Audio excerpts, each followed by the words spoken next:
السلام عليكم ورحمة الله وبركاته.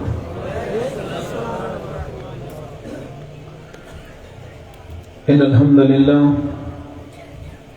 نحمده ونستعينه ونستغفره ونعوذ بالله من شرور أنفسنا ومن سيئات أعمالنا. من يهده الله فلا مضل له ومن يضلله فلا هادي له. وأشهد أن لا إله إلا الله وحده لا شريك له. وأشهد أن نبينا محمد عبد الله ورسوله صلى الله وسلم وبارك عليه وعلى آله وصحبه أجمعين. يا أيها الذين آمنوا اتقوا الله حق تقاته ولا تموتن إلا وأنتم مسلمون.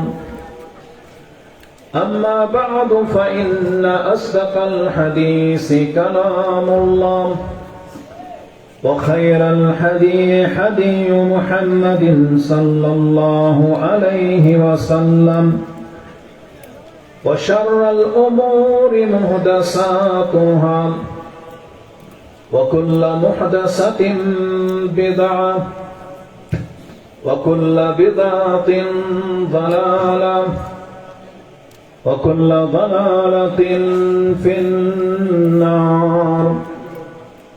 فقد قال الله تعالى في كلامه المجيد بعد أعوذ بالله من الشيطان الرجيم.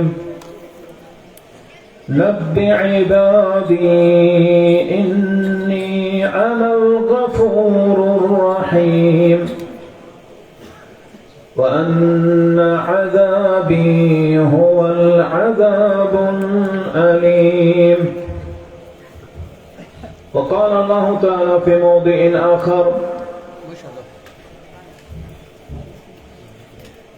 إن تجتنبوا كبائر ما تنهون عنه نكفر عنكم سيئاتكم وندخلكم مدخلا كريما.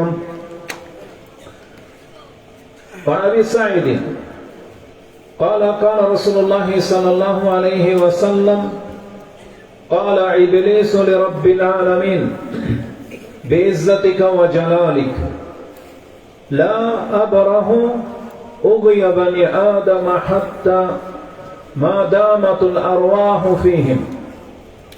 فقال الله سبحانه وتعالى بعزتي وجلالي لا أبره أغفر لهم ما استغفروني. رواه أحمد وقال هذا حديث حسن صحيح. وعن أنس بن مالك قال رسول الله صلى الله عليه وسلم قال الله سبحانه وتعالى يا ابن آدم إنك ما دعوتني ورجوتني غفرت لك على ما كان فيك ولا أبالي. يا ابن آدم لو بلغت ذنوبك أنان السماء ثم استغفرتني لغفرت لك ولا أبالي. يا ابن آدم لو أتيتني بقراب الأرض خطايا ثم لقيتني لا تشرك بي شيئا لأتيتك بقرابها مغفرة. رواه الترمذي في كتاب الدعاء قال هذا حديث حسن صحيح. প্রশংসা মাত্র আল্লাহ সুবহানাহু ওয়া তাআলা, যিনি বিশ্ব জগতের একমাত্র মালিক, যিনি আমাদেরকে প্রতিনিয়তই ক্ষমা করে থাকেন। অসংখ্য পাপের মাঝেও তিনি আমাদেরকে বাঁচিয়ে রেখেছেন।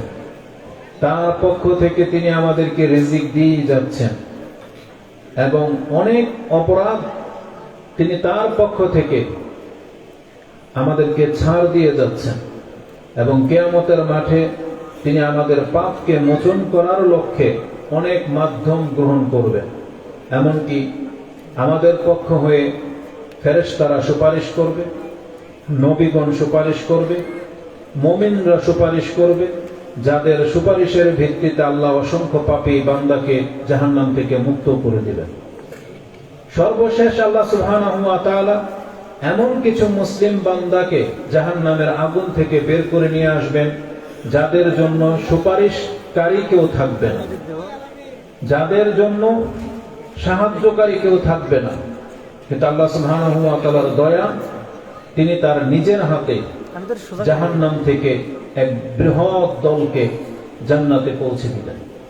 আমরা সেই সত্তার প্রশংসা করি, যিনি আমাদেরকে ক্ষমা করে থাকেন, যিনি আমাদেরকে ভালোবাসেন, যিনি আমাদের স্রষ্টা, যিনি আমাদেরকে রিজিক দিয়ে থাকেন। আমরা বলি আলহামদুলিল্লাহ। সালাতু ওয়া সালাম প্রিয় নবী মুহাম্মদুর রাসূলুল্লাহ সাল্লাল্লাহু আলাইহি ওয়াসাল্লামের প্রতি, যিনি ছিলেন আমাদের উপরে দয়া স্বরূপ, রহমত স্বরূপ।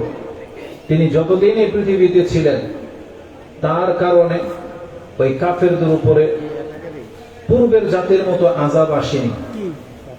এবং আল্লাহ সুবহানাহু ওয়া তাআলা তাকে শুধু আমাদের জন্য নয়, বরং পুরো সৃষ্টির জন্য রহমত স্বরূপ প্রেরণ করেছেন। তিনি আমাদের জন্য এই পৃথিবীতে আল্লাহর কাছে ক্ষমা চেয়েছেন এবং তিনি কিয়ামতের মাঠে আমাদের হয়ে সুপারিশ করবেন। বরং তার মর্যাদা এমন, আমাদের সাথে তার সম্পর্কটা এত গাঢ়, এতটাই আমাদেরকে ভালোবাসে যে রাসূলুল্লাহ সাল্লাল্লাহু আলাইহি ওয়াসাল্লাম বলেছেন, লিকুল্লি নবিয়্যিন দাওয়াতুন মুস্তাজাবাতুন। আল্লাহ সুবহানাহু ওয়া তাআলা প্রত্যেকটা নবীকে একটা বিশেষ দোয়া করার অনুমতি দিয়েছেন, যেই দোয়া যা চাইবে তাই তাদেরকে দেয়া হবে। প্রত্যেক নবী তারা দুনিয়াতে তাদের প্রয়োজন অনুযায়ী সেই দোয়া করে নিয়েছেন। কিন্তু আমাদের নবী রাসূলুল্লাহ সাল্লাল্লাহু আলাইহি ওয়াসাল্লাম তিনি বলেন, আখতাবিয়া দাওয়াতি শাফাআতুন লিউম্মতি ইয়াউমাল কিয়ামা। আমি আমার সেই দোয়াটাকে দুনিয়াতে ব্যবহার করি, ওটা আমি নিজের কাছে রেখে নিলাম, যেটা কিয়ামতের মাঠে আমি আমার উম্মতের সুপারিশের সময় ব্যবহার করব। তিনি হচ্ছেন আমাদের নবী মুহাম্মদ রাসূলুল্লাহ সাল্লাল্লাহু আলাইহি ওয়াসাল্লাম। আমরা তার প্রতি, তার উপরে সালাত এবং সালাম পাঠ করি। আমরা বলি আল্লাহুম্মা সাল্লি ওয়া সাল্লিম ওয়া বারিক আলা নবিয়িকা মুহাম্মদ। আজকের এই মহত্বপূর্ণ মজলিসে, জলসায় এবং এক আল্লাহ সুবহানাহু ওয়া তাআলার ঘরের পাশে আমরা এখানে জড়ো হয়েছি কোরআন এবং হাদিস থেকে কিছু শ্রবণ করার জন্য, এবং আমরা এখান থেকে কিছু উপদেশ নেব, যাতে করে এখানে আমাদেরকে যে শিক্ষাগুলো দেওয়া হয়েছে, ইতিপূর্বে বলা হয়েছে এবং বলা হবে, আমরা যেন সেই কথাগুলো বোঝার চেষ্টা করি এবং এগুলো যদি উপকারী হয়ে থাকে তাহলে আমরা যেন সেগুলোকে মেনে চলার চেষ্টা করি। আল্লাহ তুমি আমাদেরকে তৌফিক দান করো। আমাকে বলা হয়েছে যে আমি যেন আজকে আপনাদের মাঝে আল্লাহ সুবহানাহু ওয়া তাআলার দয়া এবং ক্ষমা নিয়ে কিছু কথা উল্লেখ করি। এটা এমন একটা ব্যাপার, এটা এমন একটা বিষয় যা প্রত্যেকটা মানুষের অন্তর ছুঁয়ে যাবে। আল্লাহ সুবহানাহু ওয়া তাআলা তার নীতি হলো, তিনি পরাক্রমশালী, তিনি ক্ষমতাবান, তিনি মালিক, তিনি শক্তিধর, তিনি চাইলে কঠিন শাস্তি দিতে পারেন। তার নাম হচ্ছে মুতাকাব্বির, মুনতাকিম, তার নাম হচ্ছে জব্বার, তার নাম হচ্ছে আল মতিন, আল আজিজ। এগুলো আল্লাহ সুবহানাহু ওয়া তাআলার নাম, যেগুলোর অর্থ খুব কঠোরভাবে নেওয়া যেতে পারে। কিন্তু আল্লাহ সুবহানাহু ওয়া তাআলা এই নামগুলো আমাদেরকে জানিয়েছেন তার পরিচয়টা তুলে ধরার জন্য, কিন্তু এই পরিচয়ে তিনি আমাদের কাছে পেশ হননি। তিনি আমাদের কাছে পরাক্রমশালী রূপে এই দুনিয়াতে পেশ হননি। তিনি জানিয়ে রেখেছেন যে আমি হচ্ছি আজিজ, মানে আমাকে কেউ হারাতে পারে না। তিনি হচ্ছেন মুতাকাব্বির, খুব কঠিন ভাবে প্রতিশোধ নিতে পারেন, তিনি তার উপরে সক্ষম।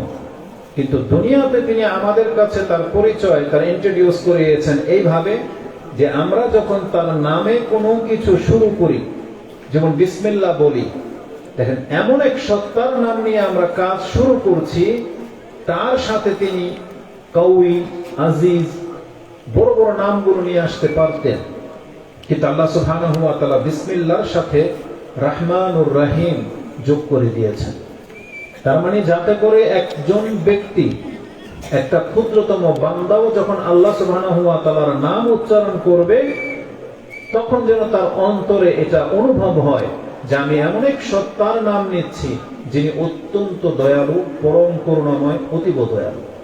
এটা হচ্ছে আমাদের রবের শান এবং মান, এবং এটা অধিকাংশ মানুষের অন্তরের মধ্যে শ্রদ্ধার সৃষ্টি করবে, অধিকাংশ মানুষের অন্তরে ভালোবাসা জাগাবে। প্রক্ষান্তরে এখানে একটা কথা বলে দিই, আপনাদের অঞ্চলে কি হিন্দু আছে? হিন্দু আছে? হিন্দুদের দেব দেবতা গুলো দেখেছেন? যারা পূজার সময় যে বানায় ছবিতে বা মূর্তি, দেখেছেন না? একটা জিনিস কি লক্ষ্য করে দেখেছেন, তাদের যে দেব দেবতা গুলো আছে, দেবী গুলো আছে, তাদের অনেকগুলো হাত না? যেমন দুর্গার কয়টা হাত? 10 হাত। এই হাতের মধ্যে কি থাকে এগুলো দেখেছেন? হ্যাঁ, কে কে খুব ভালো করে দেখেছেন ওই মূর্তিটা যে 10 হাতে কিছু না কিছু তো থাকে, থাকে না? ওই 10 হাতের মধ্যে কি কি রাখা আছে, কি কি দিয়ে তারা মূর্তিটা বানায়, এটা কি লক্ষ্য করেছেন কেউ? হ্যাঁ, খেয়াল দিয়ে তো বানায়, কিন্তু হাতের মধ্যে কিছু তো থাকে, তাই না? পূর্ণাঙ্গ যখন রূপটা তৈরি করা হয় ওই মূর্তির হাতের মধ্যে কিছু না কিছু থাকে। কি থাকে? দাও, একটা দাও থাকে, আর বর্ষা থাকে, স্টার থাকে, একটা স্টার কাটা তার থাকে না? তারপরে কিছুগুলোর মধ্যে থাকে জুইতা, বল্লম, তারপরে থাকে ওই পিয়ানো, বাঁশি, এগুলো থাকে ওদের দেবদেবীদের হাতে।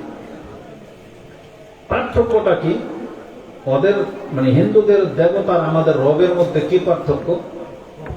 আমাদের রব তিনি তার পরিচয় পেশ করেছেন, তিনি হচ্ছেন ক্ষমাশীল, দয়াবান।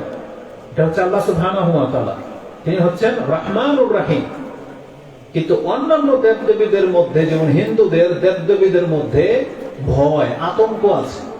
তাদের দেবতার হাতে কি থাকে? দা, বললাম যেটা না, যেটা হচ্ছে একটা সন্ত্রাসী রূপ। কি থাকে? অস্ত্র নিয়ে কারা ঘোরে, সন্ত্রাসী একটা রূপ। যেমন রাতে যখন আমরা বিচরণ করি, বা আপনি কি ডাকাতের মুখোমুখি হয়েছেন কখনো, বা জেনেছেন তো ডাকাতরা যে আক্রমণ করে ওদের হাতে কি থাকে? অস্ত্র থাকে। নাকি ওদের হাতে কোরআন থাকে? না, অস্ত্র থাকে। কেন? যাতে করে আপনি ভয় পান। তাহলে অস্ত্র নিয়ে তারা চলে যারা মানুষকে ভয় দেখায়, আতঙ্কিত করে, যাতে করে ভয়ে আপনি তাকে মেনে চলেন। আমাদের রব কিন্তু আমাদেরকে ভয় দেখিয়ে তাকে আনুগত্য করতে বলেন নাই, জাস্ট মুখে বলেছেন যে আমাকে ভয় করে চলো, মানে আমার আনুগত্য করে চলো।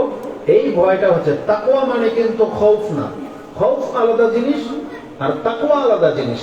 তাকওয়া মানে হলো আল্লাহ বলেছেন তুমি আমার অসন্তুষ্টি থেকে বেঁচে থাকো, মানে আল্লাহর অসন্তুষ্টি হওয়া কাজ থেকে তুমি নিজেকে বাঁচিয়ে রাখো, এটা হচ্ছে তাকওয়া। আর খৌফ মানে ভয়।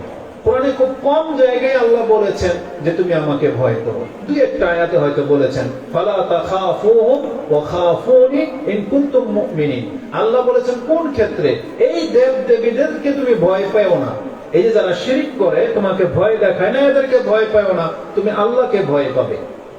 ওই ক্ষেত্রে আল্লাহ ভয়ের কথাটা এনেছেন, কিন্তু এমনি আল্লাহ তাকওয়া শব্দটা এনেছেন। তাকওয়া যদিও আমরা ট্রান্সলেট করি যে আল্লাহকে ভয় করে চলো, মূলত অর্থ হচ্ছে আল্লাহর অসন্তুষ্টিমূলক কাজ থেকে তুমি বেঁচে চলো। এটা হচ্ছে তাকওয়ার অর্থ। তো এদের দেবদেবীদের মধ্যে এই অস্ত্র শস্ত্র থাকে যেগুলো ওদের ভক্তদেরকে ভয় দেখায়, যেটা প্রমাণ হয় যে এরা যদি, এদের এই ভক্তরা যদি এই দেবতার পূজা না করে তাহলে এক ক্ষতি করে দিবে। হিংস্র একটা চেহারা। কিন্তু আমাদের রব কিন্তু আমাদের কাছে হিংস্র চেহারা নিয়ে আসে নাই। যেমনটা বলেছি আল কাহ্হার, জব্বার, এটা কোরআনে মাত্র একটা আয়াতে আছে।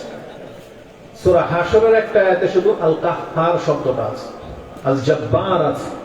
কিন্তু আল্লাহ সুবহানাহু ওয়া তাআলার আসল পরিচয় যেটা, যেটা সূরা ফাতিহা থেকে নিয়ে শুরু করে পুরো কোরআন জুড়ে আপনি পাবেন, সেটা হচ্ছে গফুরুর রহিম।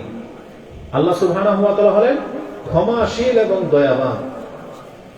কত আয়াতে পাবেন আপনি গফুরুর রহিম? যদি আপনি কোরআনে খোঁজেন তাহলে আলিফ লাম সহ 7টি আয়াতে পাবেন ওহুয়াল গফুরুর রহিম, আল গফুর আর রহিম 7টি আয়াতে পাবেন। আর আলিফ লাম ছাড়া গফুরুর রহিম আপনি একসাথে পাবেন 49টি আয়াতে। আর আলাদাভাবে আজিজুল গফফার, গফুরুন শাকুর, এইভাবে গফুর শব্দটা আলাদা আলাদা আসছে 99টা আয়াতেরও বেশি, আর রাহিম শব্দটা 101 আয়াতেরও বেশি রয়েছে। তার মানে গফুর আর রাহিম মানে আল্লাহ হচ্ছেন ক্ষমাশীল এবং দয়াবান। এটা আমরা বলতে পারি আল্লাহ 100 বার করে বলেছেন যে আমি হলাম ক্ষমাশীল, আমি হলাম দয়াবান। মানে বারবার, শতবার করে আল্লাহ বলেছেন যে আমি হলাম ক্ষমাশীল এবং আমি হলাম দয়াবান। এটা হচ্ছে আল্লাহর আসল পরিচয়। এই পরিচয়টাই আল্লাহ সুবহানাহু ওয়া তাআলা পুরো কোরআন জুড়ে আমাদেরকে জানিয়েছেন, এবং নবীদের দাওয়াতও এটাই ছিল যে তারা পৃথিবীর মাঝে মানুষের কাছে এই দাওয়াত নিয়ে এসেছিলেন যে তোমরা গিয়ে আমার পরিচয়টা তুলে ধরো। আল্লাহ সুবহানাহু ওয়া তাআলার পরিচয় তুলে ধরতে গিয়ে তারা যেভাবে মানুষকে বুঝিয়েছেন তা থেকে আমি কয়েকটা আয়াত শুধু আপনার কাছে আজকে পেশ করব।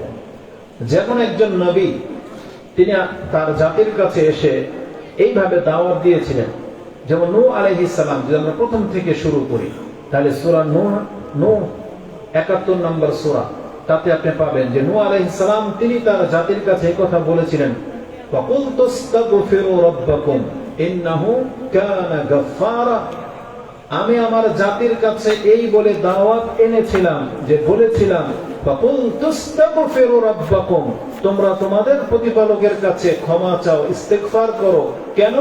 ইন্নাহু কানা গাফফারা, কারণ তিনি হচ্ছেন ক্ষমাশীল।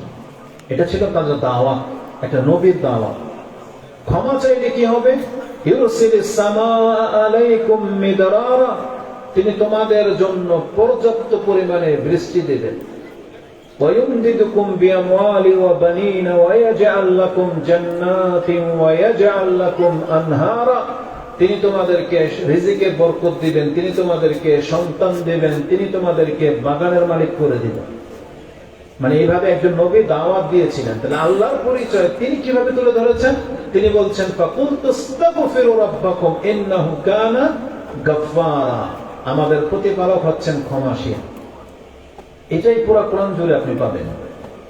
আরেকজন নবী শুআয়ব আলাইহিস সালাম, তিনি তার জাতিকে বলেছিল ইয়া কাওমি ইউবুদুল্লাহ মা লাকুম মিন ইলাহিন গায়রু, মা লাকুম মিন ইলাহিন গায়রু, হে আমার জাতি তোমরা আমার ইত্তেবা করো এবং আল্লাহর ইবাদত করো, আমার অনুসরণ করো এবং আল্লাহর ইবাদত করো, তিনি হচ্ছেন ক্ষমাশীল এবং দয়াবান। এই বলে দিয়ে তিনি বলেছেন ইন্না রাব্বি কারীবুম মুজিব, তোমাদের প্রতিপালক অত্যন্ত নিকটে আছেন এবং তিনি তোমাদের ডাকে সাড়া দেবেন। এই বলে তিনি তার জাতিকে ডেকেছিলেন। আল্লাহ সুবহানাহু ওয়া তাআলা তার এই পরিচয়টা আমাদের নবীর মাধ্যমে আমাদেরকে কিভাবে জানিয়েছেন সেটা আপনি পেয়ে যাবেন সূরা হিজর 15 নম্বর সূরা 49-50 নম্বর আয়াতে। তাতে আল্লাহ সুবহানাহু ওয়া তাআলা আমার নবীকে বলেছেন যে আপনি জানিয়ে দিন নাব্বি ইবাদি আন্নী আনাল গফুরুর রহিম, হে নবী আপনি আমার বান্দাদেরকে জানিয়ে দিন আমি হলাম গফুরুর রহিম, ক্ষমাশীল এবং দয়াবান। এটা আল্লাহ নিজে আমাদেরকে জানাতে বলেছেন। এই বিষয়টা আপনি যখন হৃদয় দিয়ে অন্তর দিয়ে ভাববেন তাহলে দেখতে পাবেন আল্লাহ সুবহানাহু ওয়া তাআলা তিনি কত ভাবে আমাদেরকে ক্ষমা করে যাচ্ছেন।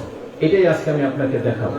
তো শুরু করি এই আয়াতটি দিয়ে যে আল্লাহ সুবহানাহু ওয়া তাআলা বলেছেন যে নাব্বি ইবাদি আন্নী আনাল গফুরুর রহিম, যেটা আপনি 15 নম্বর সূরা 49 নম্বর আয়াতে পেয়ে যাবেন।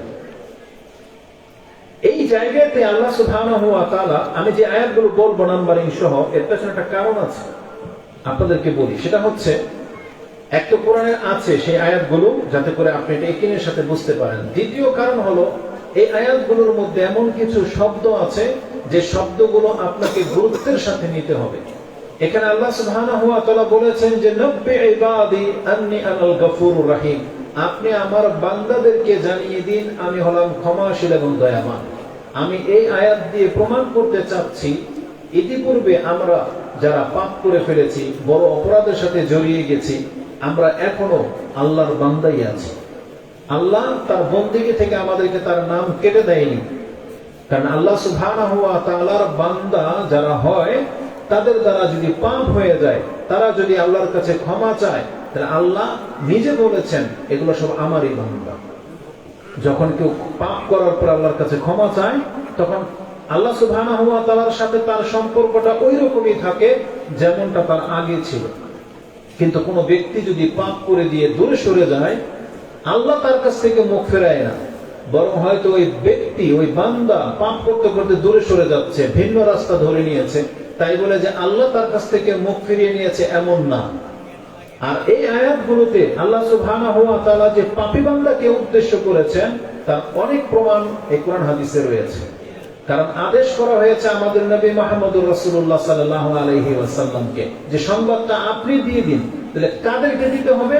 যারা নিজেদের নফসের উপরে পাপ করে ফেলেছে, যারা নিজের উপরে জুলুম করে ফেলেছে, এই সংবাদটা তাদেরকে দিতে বলা হয়েছে যে তাদেরকে জানিয়ে দিন আমি হলাম ক্ষমাশীল এবং দয়াবান। কেন? পৃথিবীর শাসকদের চিত্র কিন্তু ভিন্ন। পৃথিবীর শাসক যারা হয়, যারা আইন প্রণয়তা বা আইন যারা আপনাকে মানতে বাধ্য করবে, তারা কখনো এই কথা বলবে না যে তুমি রেড সিগন্যাল ক্রস করো, এটা তোমার পাপ, যাক তুমি করলে আমি ক্ষমা করে দিব। কোন শাসক কিন্তু এই মেসেজ দেয় না। বলা হয়েছে এটা নিষেধ, তুমি যদি ক্রস করো তাহলে এত টাকা জরিমানা, তোমাকে জেলও হইতে পারে। তারা কিন্তু মাফ করে না, বরং তারা আপনাকে আরো পারলে ডাবল শাস্তি দেবে। কিন্তু পৃথিবীতে এমন কোন শাসক নাই যে তার প্রজাদের অপরাধকে ক্ষমা করে থাকে। এটা একমাত্র আল্লাহ সুবহানাহু ওয়া তাআলা করে থাকেন।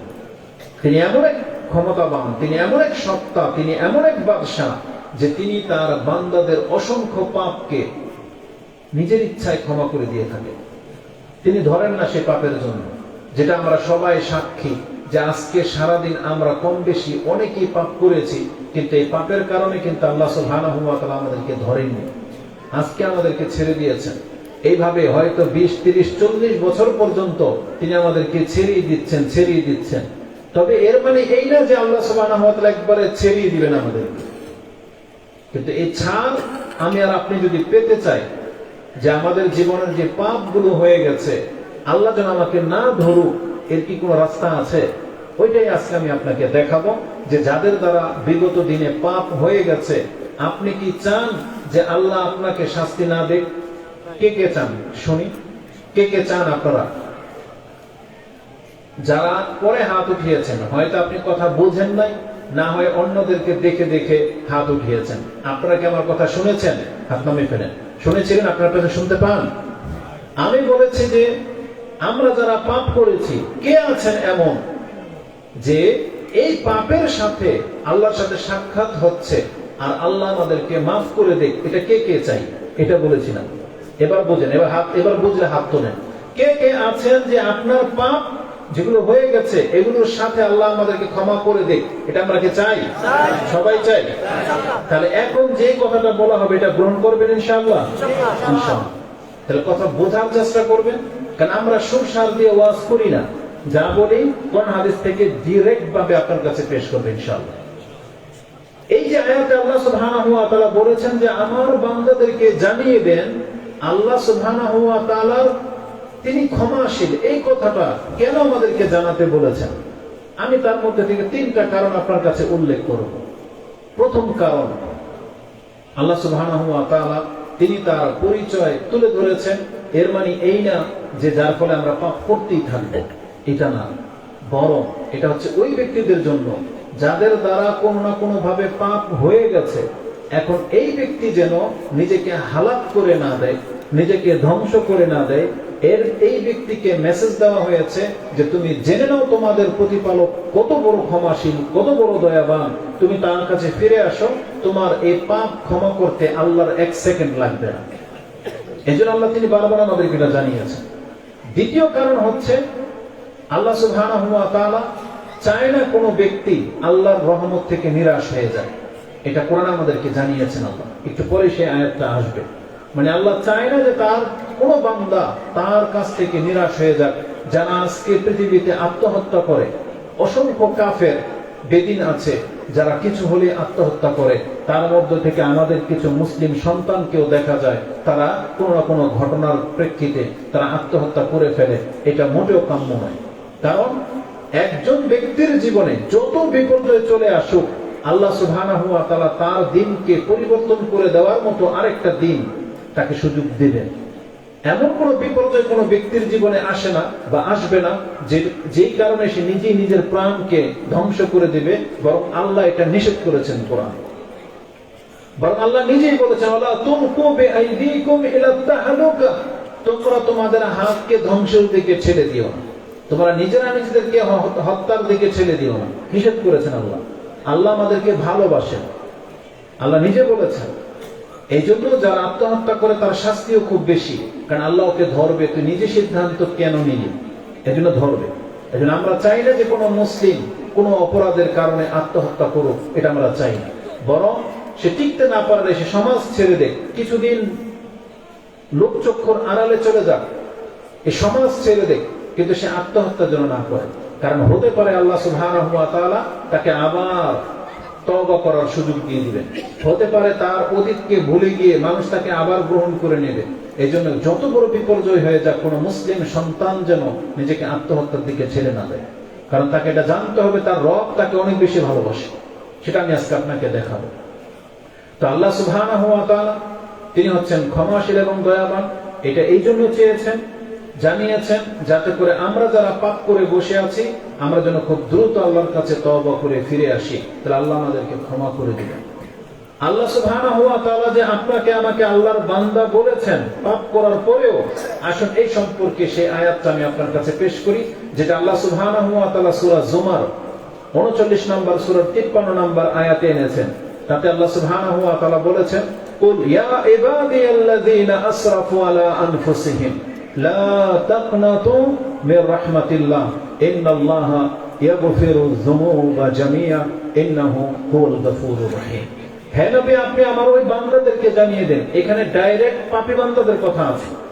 আল্লাহ বলেছেন, কুল ইয়া ইবাদিয়াল্লাযীনা আসরাফু আলা আনফুসিহিম, হে আমার ওই বান্দারা যারা নিজের নফসের উপরে জুলুম করেছো, তোমরা শোনো, লা তাকনাতু মির রাহমাতিল্লাহ, তোমরা আল্লাহর রহমত থেকে নিরাশ হয়ে যেও না।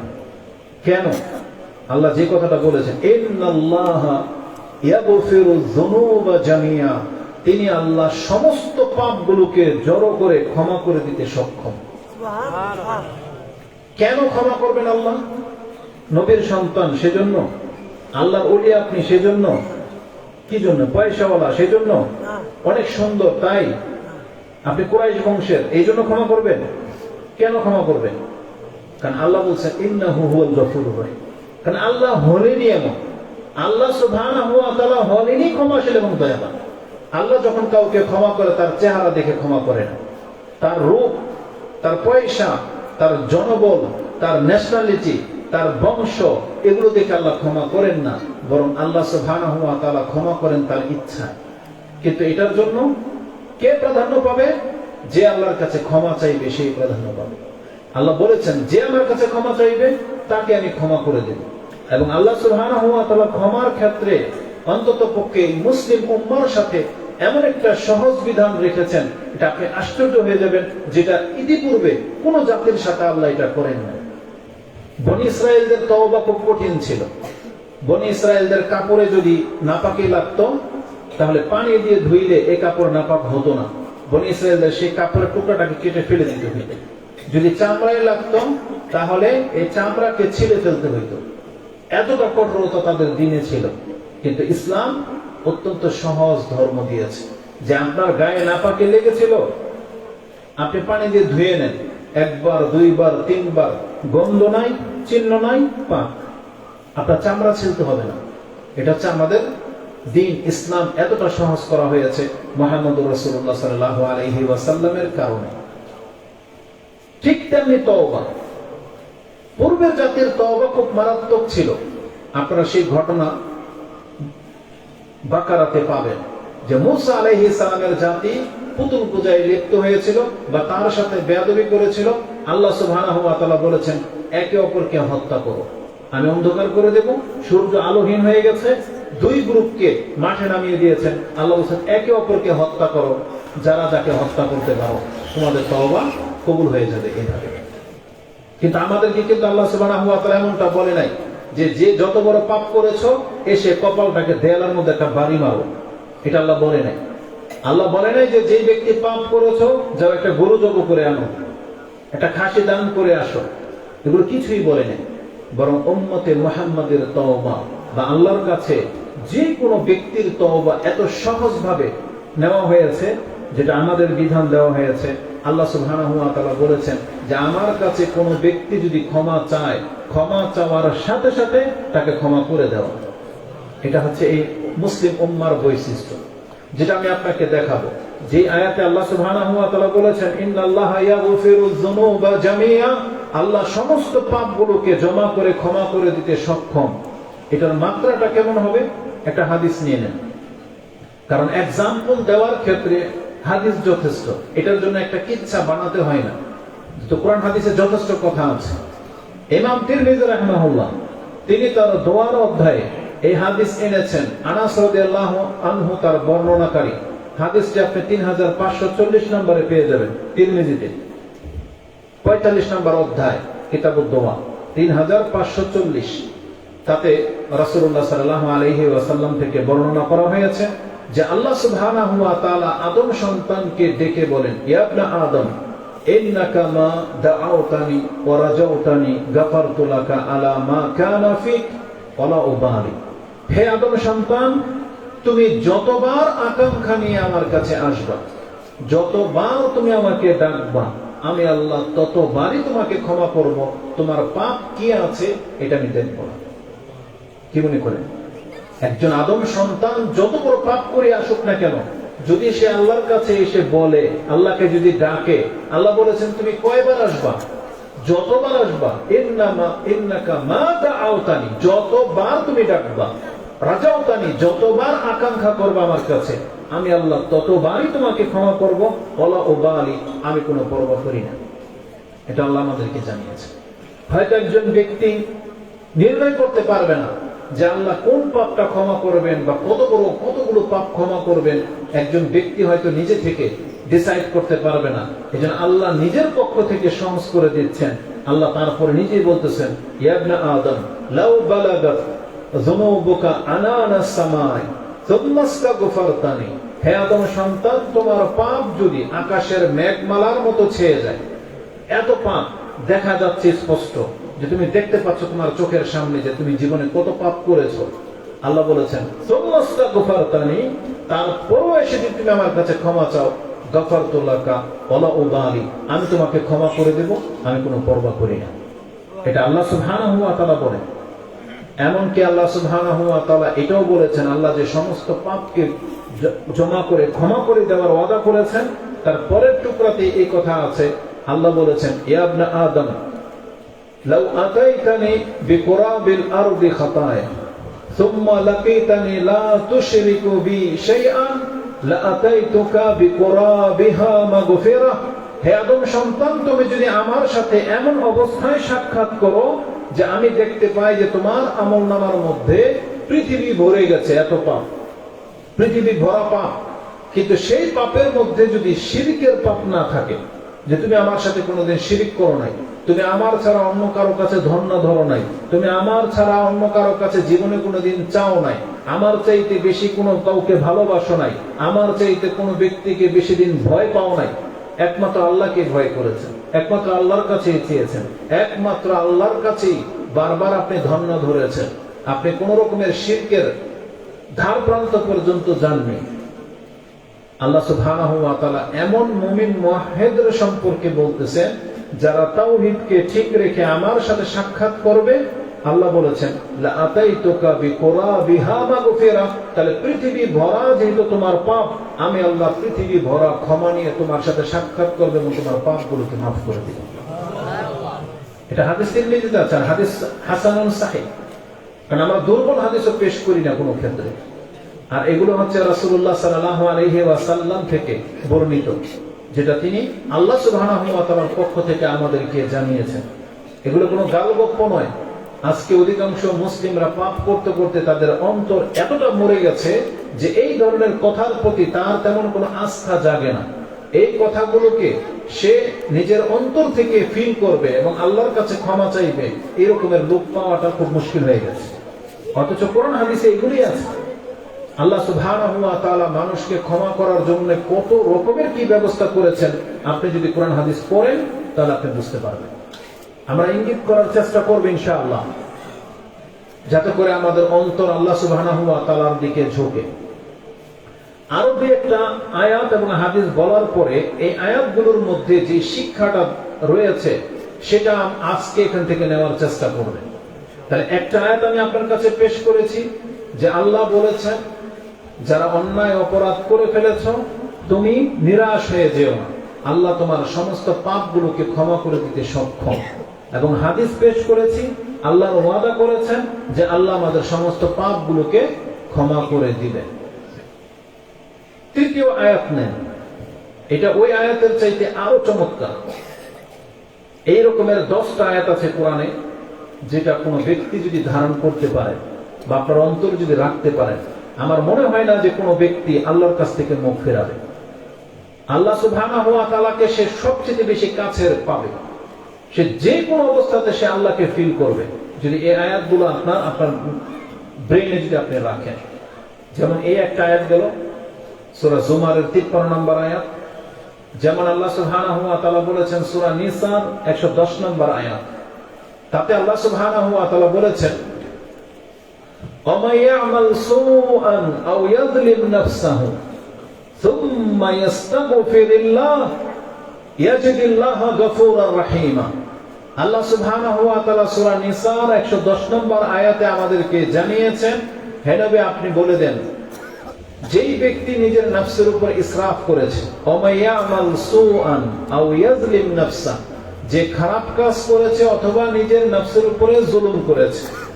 এখানে দুইটা দিক, পাপ করা আবার জুলুম করা। কিভাবে বুঝবেন যে পাপ করা কি আর জুলুম কি জিনিস?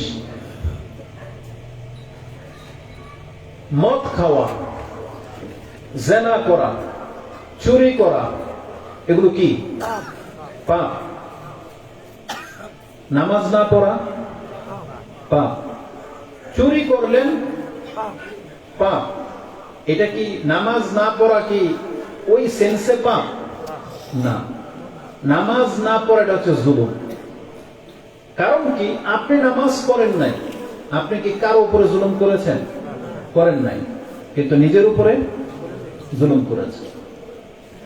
মানে নামাজ না পড়া এটা জেনার মতো, মদ খাওয়ার মতো, চুরি হত্যার মতো ওই পাপ না যেটা দিয়ে অন্য কেউ ক্ষতি হচ্ছে বা প্রকাশ্য পাপ হিসাবে মানুষ জানে। কিন্তু নামাজ না পড়া আমাদের সমাজের অধিকাংশ মানুষ এটাকে অপরাধী মনে করে না। অপরাধী মনে করে? আমাদের সমাজে খুনির সংখ্যা বেশি না বেনামাজের সংখ্যা বেশি? বেনামাজের সংখ্যা বেশি। হত্যাকারী বড় পাপী না বেনামাজি বড় পাপী? বুঝেন এটা? বুঝেন, সবাই বুঝেন? হত্যাকারী বড় পাপী না বেনামাজি? একটা খুনির সাথে আপনার বোন বিয়ে দিবেন? মেয়ে বিয়ে দিবেন একটা খুনির সাথে, মদখোরের সাথে, জুয়ারের সাথে, বেনামাজের সাথে দেন না? বেনামাজের সাথে? বরং আমরা তো দেখতে পাচ্ছি আপনি গিয়ে জিজ্ঞেসই করেন না এই কথা যে ছেলে কি নামাজ পড়ে, জিজ্ঞাসা করেন এই কথা? আমার মনে হয় না যে পাত্র দেখতে গেলে ঘটককে বা ওই ব্যক্তিকে কথা জিজ্ঞাসা করা হয় যে ছেলে কি নামাজি কিনা। আমার মনে হয় না জিজ্ঞেস করে। বরং বেশি জোর জিজ্ঞেস করলে কি জিজ্ঞেস করে? ছেলে কি নেশা টেশা করে, এটা হয়তো জিজ্ঞেস করে। ছেলের সাথে কি অবৈধ কোনো সম্পর্ক আছে, বিয়ে টিয়ে করছে আগে, এগুলো জিজ্ঞায়। বা ছেলের ইনকাম সোর্স কি, তাই না? ছেলে কি করে এটা জিজ্ঞায়। ছেলের সাথে নেশার সম্পর্ক আছে কিনা এটা জিজ্ঞেস করে, কিন্তু নামাজ পড়ে কিনা এটা জিজ্ঞেস করে না। মেয়ের ক্ষেত্রেও তাই। যারা পাত্রী দেখতে যান, প্রথম চয়েস সুন্দর কিনা, তাই না? তারপরে পয়সাওয়ালা কিনা, তারপরে বংশ ভালো কিনা, তারপরে যাদের মধ্যে একটু কল্যাণ আছে তখন জিজ্ঞেস করে মেয়ে নামাজ টামাজ পড়ে কিনা। পর্দা করে কিনা এটা জিজ্ঞেস করে শেষে, যারা ভালো তারা। কিন্তু প্রথম কি জিজ্ঞেস করা উচিত ছিল? নামাজে কিনা, তারপরে পর্দা করে কিনা, দিন পালন করে কিনা, এটা উভয় পক্ষকে জিজ্ঞেস করা দরকার ছিল। কিন্তু আমরা এটা করি না, কারণ আমাদের সমাজে বেনামাজি কোনো অপরাধী না। বরং আপনি বেনামাজিকে যদি অপরাধী মনে করেন, ও আপনার সাথে ঝগড়া করবে। বরং ও নামাজ পড়ে না, তারপরে বলবে আমি নামাজ পড়ি না, তাতে কি হয়েছে, আমার ঈমান ঠিক আছে, বলে কিনা? বেনামাজের ঈমান ঠিক থাকে? একজনে বলেন কেন? আপনারা কি মনে করেন বেনামাজের ঈমান ঠিক থাকে? আরে রাসূলুল্লাহ সাল্লাল্লাহু আলাইহি ওয়াসাল্লামের যুগের মুনাফিক পর্যন্ত নামাজ পড়তো, জানেন এটা? রাসূলুল্লাহ সাল্লাল্লাহু আলাইহি ওয়াসাল্লামের যুগের মুনাফিকরা পর্যন্ত নামাজ পড়তো। কিন্তু মুনাফিক, রাসূল বলছেন না মুনাফিক, কারণ মুনাফিকরা নামাজ পড়ে উদাসীনতার সাথে। কোরআনে আল্লাহ সুবহানাহু ওয়া তাআলা বলেছেন কামু কুসালা, এ অলসতার সাথে দাঁড়ায়। ওয়ালা ইয়াযকুরুনাল্লাহা ইল্লা কালিলা, মুনাফিকরা আল্লাহকে খুব অল্প স্মরণ করে। যেমন আমাদের নামাজের অবস্থা, 4 রাকাত নামাজ করেন 4 মিনিটে শেষ। তাই এটা যদি মুনাফিকের লক্ষণ হয়, যেমন রাসূল বলেছেন মুনাফিকদের জন্য কঠিন নামাজ হচ্ছে এশার নামাজ আর ফজরের নামাজ। তাহলে ওই ব্যক্তি যদি মুনাফিক হয়ে থাকে রাসূলের ভাষায়, তাহলে বেনামাজিরা কি? এটা কি একবার চিন্তা করেছেন? না করেননি। তাহলে জেনে নেন, বেনামাজি হচ্ছে জালেম। বেনামাজি হচ্ছে জালেম। যেমন একজন মুশরিককে আল্লাহ জালেম বলেছেন, শিরক করা হচ্ছে জুলুম, ঠিক নামাজ ছেড়ে দেওয়াটা হচ্ছে জুলুম। তাই রাসূলুল্লাহ সাল্লাল্লাহু আলাইহি ওয়াসাল্লাম বেনামাজিকে কাফের না হয় মুশরিকের সাথে তুলনা করেছেন, যেটা প্রত্যেকটা হাদিসের কিতাবে আছে। যেমন ইমাম মুসলিম রাহিমাহুল্লাহ তিনি তার ঈমানের অধ্যায়ে আপনি 148 149 নম্বর হাদিস পেয়ে যাবেন জাবির বিন আব্দুল্লাহ এবং আব্দুল্লাহ ইবনে মাসউদ এবং ইবনে ওমর থেকে, প্রায় সাহাবী থেকে বর্ণনা পাবেন। তো জাবির বিন আব্দুল্লাহ তিনি বলতেছেন قال رسول الله صلى الله عليه وسلم بين العبد والكفر أو الشرك ترك الصلاة, আল্লাহর বান্দা আর কাফের অথবা মুশরিকের মধ্যে পার্থক্য হলো নামাজ ছেড়ে দেয়। কিন্তু আমাদের মুসলিম সমাজের মুসলিম ভাইয়েরা আপনি বেনামাজি হওয়াটাকে বড় অপরাধ মনে করেন না, অথচ এটাই কিন্তু অপরাধ। আচ্ছা, যারা অপরাধী তাদেরকে যেন কি বলা হয়? বাংলায় তো অপরাধী, ক্রিমিনাল। আরেকটা কি শব্দ হয় উর্দুতে যদি বলেন? মুজরিম। আরবিতে যদি বলেন কি? মুজরিম। অপরাধীকে কি বলা হয়? মুজরিম। উর্দুতে ব্যবহার করা হয়, বলেন এই মুজরিমে, তো মুজরিম। বেনামাজি যে মুজরিম, অপরাধী, এটার এই কথা আল্লাহ স্বয়ং কোরআনে বলেছেন। আল্লাহ সুবহানাহু ওয়া তাআলা জান্নাতি আর জাহান্নামীদের কথোপকথন হবে সেই কথাগুলো কোরআনে নাযিল করে দিয়েছেন। ফি জান্নাতি ইয়াতাসাআলুন, জান্নাতীরা জাহান্নামী আত্মীয়স্বজনকে জিজ্ঞেস করবে মা সালাকাকুম ফি সাকার, তোমরা এই জাহান্নামে কেন, সাকার নামক জাহান্নামে কেন? ক্বালু লাম নাকু মিনাল মুসাল্লিন, তাদের প্রথম জবাব আমরা নামাজি ছিলাম না। কি ছিলাম না? নামাজি ছিলাম না। জাহান্নামীদের প্রথম জবাব তারা বলবে লাম নাকু মিনাল মুসাল্লিন, আমরা নামাজি ছিলাম না। ওয়া লাম নাকু নুতঈমুল মিসকিন ওয়া কুননা নাখুযু মাআল খাইদিন ওয়া কুননা নুকাযযিবু বিয়াউমিদ্দিন হাত্তা আতানাল ইয়াকিন।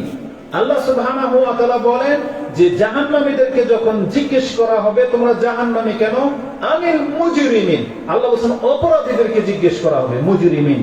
আর মুজরিমদের প্রথম অপরাধটা কি তারা বলবে? তারা বলবে লাম নাকু মিনাল মুসাল্লিন, আমরা নামাজি ছিলাম না। তা আমি যেটা বোঝাতে চাচ্ছি, আল্লাহ বলেছেন অমাই ইয়াজলিম নাফসাহু, যে নিজের নফসের উপর জুলুম করেছে। তার মানে আপনি কাউকে হত্যাও করেন নাই, আপনি কারো চুরিও করে খান নাই, ডাকাতিও করেন নাই, কাউকে মারেনও নাই, আপনি নিজের নফসের উপর জুলুম করেছেন কিভাবে? এই বেনামাজি হয়ে।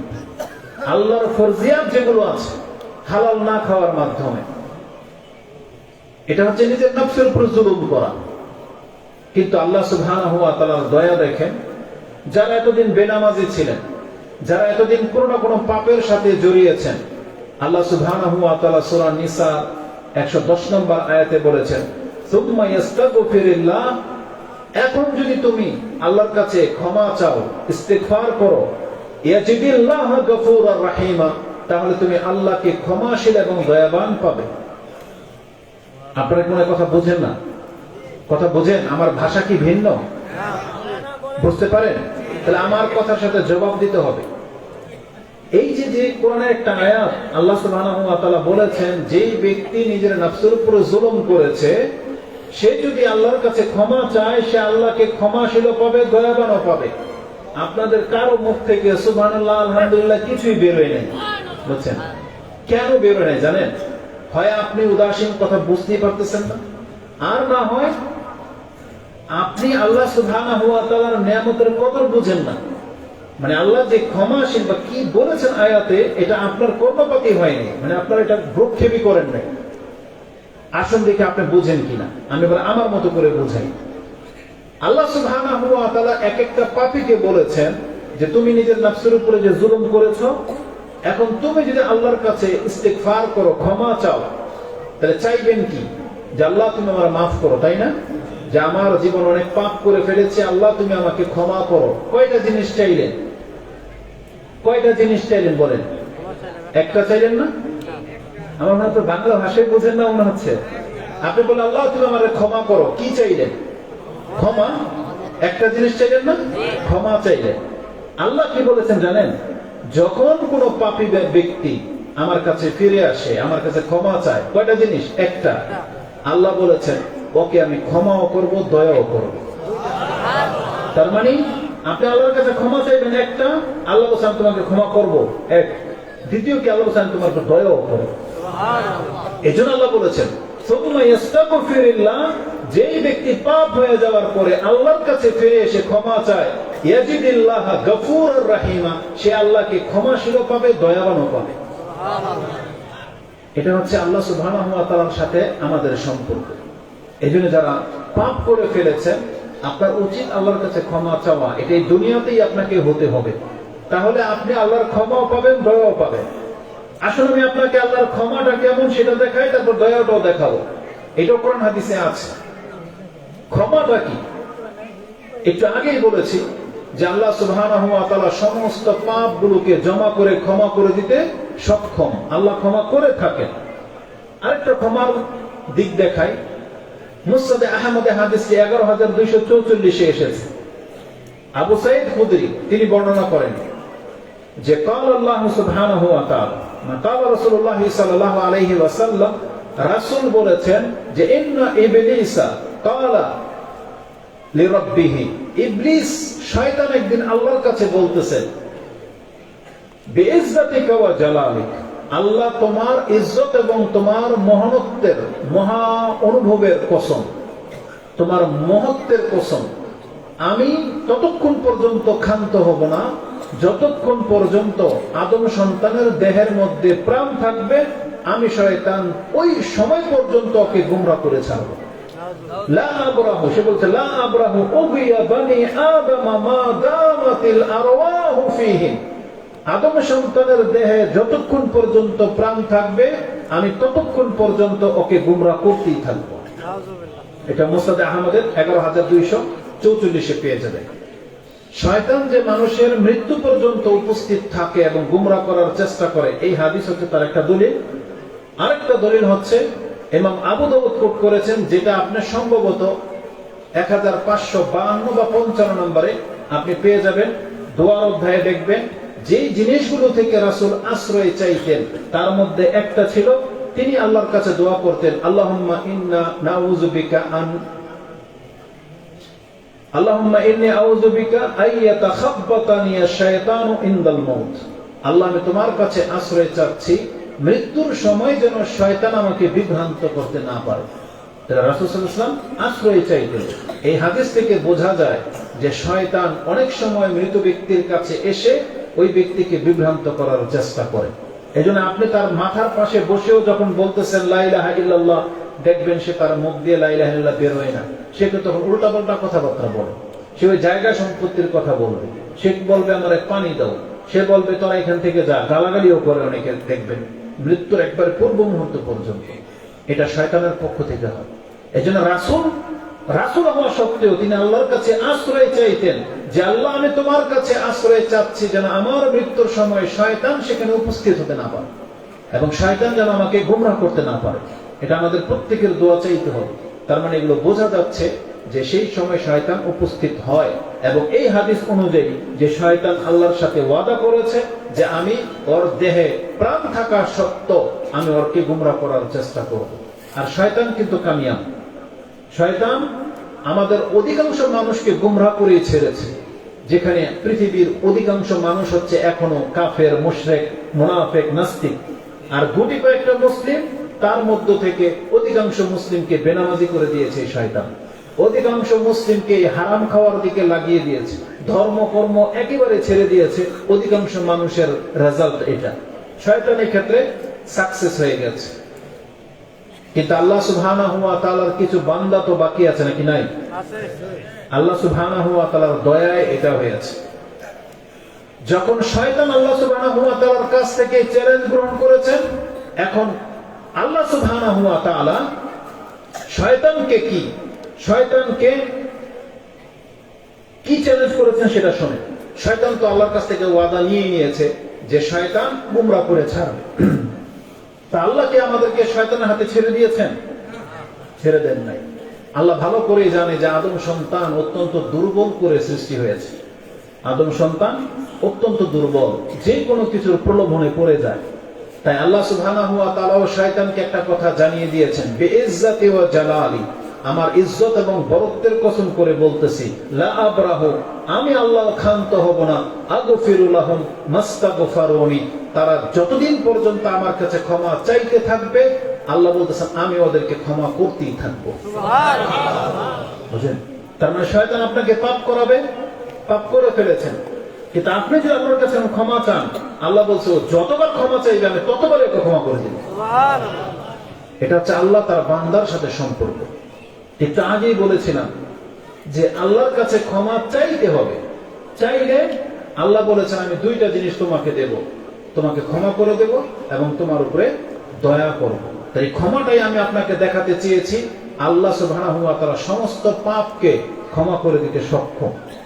এই আয়াতগুলো এবং হাদিস থেকে যেই বিষয়টা আপনাকে এখন হাইলাইট করে বোঝাতে হবে সেটা এখনই বলে দিই, তাহলে একটু পরে আপনাদের মাথায় ঢুকবে না, অনেকে হয়তো উঠে যাবেন বা বুঝবেন না। প্রথম আয়াতে বলেছিলাম নাব্বি ইবাদি আন্নী আনাল গফুরুর রাহিম। তারপরের আয়াতে বলেছিলাম যে হে নবী, আপনি আমার পাপী বান্দাদেরকে জানিয়ে দিন যে লা তাকনাতু মির রাহমাতিল্লাহ ইন্নাল্লাহা ইয়াগফিরুয যুনুবা জামিআ, তিনি সমস্ত পাপগুলোকে জমা করে ক্ষমা করে দিতে সক্ষম। এর প্রেক্ষিতে একটা হাদিস এনেছিলাম, যে হাদিসটি 3540 রয়েছে তিরমিজিতে। আল্লাহ বলেছেন যার পাপ আকাশের মেঘমালা পর্যন্ত ছেয়ে গেছে, ওই ব্যক্তির সম্পর্কে আল্লাহ বলেছেন সুম্মা ইস্তাগফিরিল্লাহ, পাপ হয়ে যাওয়ার পরে যদি সে আল্লাহর কাছে ক্ষমা চায়, এটা হচ্ছে মূল বিষয়। যদি সে আল্লাহর কাছে ক্ষমা চায় তাহলে কি হবে? তার পাপ মাফ হয়ে যাবে। এই যে সূরা নিসার যে আয়াতটা বলেছি, এখানে কিন্তু এই কথাই আছে যে ওমাইয়া আমাল সুআন আও ইয়াযলিম নাফসাহু সুম্মা ইস্তাগফিরিল্লাহ, যেই ব্যক্তি নিজের নফসের উপর জুলুম করে ফেলেছো, এখন যদি আল্লাহর কাছে এসে ক্ষমা চায়, যদি ক্ষমা চায়, এটা হচ্ছে মূল। ক্ষমা চাইলে কি হবে? আল্লাহ সমস্ত পাপকে মাফ করে দিবেন। আরো দুইটা হাদিস বলি এটাকে আরো জোরালো করার জন্য। ইমাম মুসলিম হাদিস কোট করেছেন যে আল্লাহর কাছে ক্ষমা চাইলে এটা কি হয় বিষয়টা আপনি দেখেন।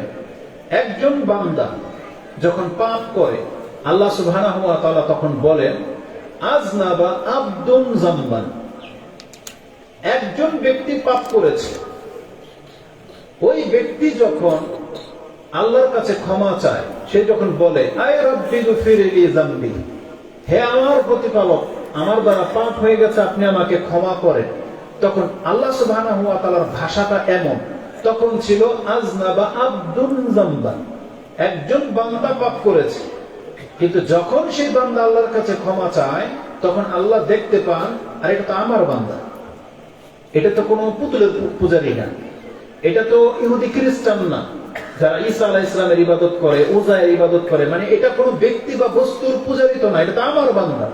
যখন একজন পাপী বান্দা আল্লাহর কাছে বলে আয় রাব্বি গফিরলি যামবি, হে আমার প্রতিপালক আমার পাপকে মাফ করে দেন, তখন আল্লাহ তাকিয়ে দেখেন এটা আমার বান্দা। তখন আল্লাহ এই কথাটাই বলেছেন, আযনাবা আবদি যামবান, আমার বান্দা পাপ করে ফেলেছে, ওয়া আলিমা আন্না লাহু রাব্বান ইয়াখুযু বিযামবি ওয়া ইয়াগফিরু বিযামবি। আল্লাহ সুবহানাহু ওয়া তাআলা বলেন, আরে আমার বান্দা এটা জেনে গেছে যে তার এমন একজন প্রতিপালক আছে যে আল্লাহ চাইলে তাকে এখন তার পাপের জন্য শাস্তিও দিতে পারে, আর আল্লাহ চাইলে আমাকে ক্ষমাও করে দিতে পারে। যে আমার বান্দা আমার সম্পর্কে এটা জেনে গেছে, তারপর আল্লাহ তাকে ছেড়ে দেন, আল্লাহ তাকে ধরেন না। এই ব্যক্তি যখন আবার পাপ করে, আবার বলে আই রাব্বি গফিরলি যামবি, হে আমার রব তুমি আমাকে ক্ষমা করে দাও, তখন আল্লাহ সুবহানাহু ওয়া তাআলা তখন দেখতে পায় যে এটা আমারই বান্দা বারবার ওর পাপ হয়ে যাচ্ছে, বারবার আমার কাছে ক্ষমা চাচ্ছে। তখন আল্লাহ সুবহানাহু ওয়া তাআলা একে সর্বশেষ যে কথাটা এর সম্পর্কে ফাইনাল করে দেন যে এই ব্যক্তির যত ভুল হবে আমার কাছেই ফিরে আসবে, সে অন্য কোথাও যাবে না, আর আমার কাছ থেকে মুখও ফিরায় না। তখন আল্লাহ ওর মধ্যে লিখে দেন, আল্লাহ বলে দেন এ মালমাশে গাফারতু লাকা, তোর যেমন খুশি তেমন আমল হয়ে যাক, আমি আল্লাহ তাকে ক্ষমা করবো। এটি চূড়ান্ত ফয়সালা। এটা ইমাম মুসলিম কোট করেছেন, তাওবার অধ্যায় 50 নম্বর অধ্যায় আপনি হাদিস পেয়ে যাবেন, যেটা সম্ভবত 6867-68 নম্বরে রয়েছে, 6878 অথবা 79, দেখে নিন তাওবার অধ্যায়। তার মানে আমি যেটা বোঝাতে চাচ্ছি, একজন ব্যক্তি যখন পাপ করে যখন আল্লাহর কাছে ক্ষমা চায়, তখন আল্লাহ বলে যেটা আমার বান্দা। তাহলে পাপ হয়ে গেলে আল্লাহর সাথে আপনার সম্পর্ক কেটে যায় না, বরং আল্লাহর সাথে সম্পর্ক জোড়ার মাধ্যম হচ্ছে পাপ করে আপনি বসে থাকবেন না। পাপ হয়ে গেছে, দেরি করেন না, আপনি দ্রুত আল্লাহর কাছে ক্ষমা চান। এটা হচ্ছে আজকের বিষয়ের মূল বিষয়, আজকের বক্তব্যের মূল বিষয় এটা। আমরা সবাই জানলাম যে আল্লাহ ক্ষমাশীল, দয়াবান। আজকে 30, 40, 50 বছর হয়ে গেছে আপনি এটা জেনেছেন যে আল্লাহ ক্ষমাশীল, আল্লাহ দয়াবান, কিন্তু কয়েকজন ব্যক্তি মুরব্বী আছেন বলতে পারবেন যে আপনার অতীতের সমস্ত পাপগুলোর কথা আপনি স্মরণ করে দিয়ে কোনোদিন কি আল্লাহর কাছে বলেছেন যে আল্লাহ আমি জীবনে এতগুলো পাপ করেছি, আমাকে আল্লাহ তুমি মাফ করে দাও, আমি আর জীবনে একটা পাপও করবো না? এই তওবাকারী লোকগুলো কোথায়? এটা হচ্ছে দেখার বিষয়। আপনি আর আমি জানলাম যে আল্লাহ ক্ষমাশীল এবং দয়াবান, কিন্তু আপনি আল্লাহর কাছে ক্ষমা চাইলেন না। তাহলে আপনার এই জানাশোনা বিদ্যা আপনার কি উপকারে করবো বলে? আমাদের সমাজের কিছু ব্যক্তিরা আছে এরকম, আপনি ধরেন জানলেন যে ওনার কাছে কেউ আসলে উনি কাউকে খালি হাতে ফেরায় না, উনি দেয়, কিন্তু আপনি কোনোদিন তার কাছে চাননি। আর যদি ওনার কাছে চেয়ে যদি আপনি না পান, তাহলে তার এই উপাধিও টিকবে না যে আপনার কাছে চেয়েছিল, সে যার পছন্দ করে তাকে দেয়, আমাকে দেয় না, তখন কিন্তু দাতা উপাধি টিকবে না। আর আল্লাহ সুবহানাহু ওয়া তাআলা হচ্ছেন এমন এক সত্তা, আল্লাহ নিজেকে প্রমাণই করে দিয়েছেন আমি হলাম ক্ষমাশীল এবং দয়াবান। 100 বার করে আল্লাহ বলেছেন, আপনি পাপী বান্দা যদি আল্লাহর কাছে ক্ষমা চেয়ে ক্ষমা না পান, তাহলে আল্লাহ ক্ষমাশীল দয়াবান এই কথা বলার কোনো মানে হয় না। কিন্তু আল্লাহ সুবহানাহু ওয়া তাআলা বলেছেন আমার কাছে ক্ষমা চাইলে কোনো ব্যক্তি ক্ষমা পাবে না, এমনটা হতে পারে না। যেমন একজন ব্যক্তি তার নফসের উপর জুলুম করে ফেলেছিল এবং তিনি বলেছেন রব্বি ইন্নী যালামতু নফসি ফাগফিরলি, এতটুকু কথা শুধু বলেছে, আল্লাহ তার কাছ থেকে কোনো কৈফিয়ত চাইনি। যেমনি বলেছেন রব্বি গফিরলি যামবি, আল্লাহ তুমি আমার পাপকে মাফ করে দাও, আল্লাহ সাথে সাথে বলেছেন ফাগফারা লা, আমি আল্লাহ তাকে তখনই ক্ষমা করে দিয়েছি। সুবহানাল্লাহ। যেটা আপনি সূরা কাসাস 28 নম্বর সূরার 16 নম্বর আয়াতে পেয়ে যাবেন যে আল্লাহর একজন বান্দা পাপ করেছে, আর পাপ করার পরে অপরাধ হয়ে গেছে, আর আল্লাহর কাছে বলেছে আল্লাহ তুমি আমার পাপটাকে মাফ করে দাও। আল্লাহ কোনো কৈফিয়ত চাইনি, আল্লাহ বলছেন আমি সাথে সাথে তাকে ক্ষমা করে দিয়েছি। তাহলে একজন মুসলিম বান্দার এটা দাবি হতে হবে। আমাদের সবার দ্বারা পাপ হয়, রাসূল বলেছেন কুল্লু বনি আদম খাত্তা ওয়া খায়রুল খাত্তাইনা আত-তাওয়াবিন। রাসূল বলেছেন উত্তম ওই ব্যক্তি যার দ্বারা পাপ হয়ে গেছে কিন্তু তওবা করে নিতে পারলো, এই ব্যক্তি হচ্ছে উত্তম। আর পাপ তো সবার দ্বারাই হয়, কিন্তু এই কথা জানার পরে যে আল্লাহ ক্ষমাশীল দয়াবান, আল্লাহর কাছে আমি এখন ক্ষমা চাইলে আমাকে এখনই ক্ষমা করে দেওয়া হবে, এটা জানার পরে মুসলিমরা তওবা করতেছে না, তার কাছে ফিরে আসে না, এটাই হচ্ছে আক্ষেপের বিষয়। আজকে যদি আমরা প্রত্যেকের পাপ থেকে কোনো না কোনো দিন তওবা করে নিতাম, তাহলে আমাদের সমাজে সুদের মাত্রা কমে যেত, আমাদের সমাজে দুর্নীতির মাত্রা কমে যেত, আমাদের মসজিদগুলো ভরপুর হয়ে যেত, বেনামাজের সংখ্যা কমে যেত। কিন্তু আমরা আপন আপন জায়গায় কেউ তওবা করতেছি না।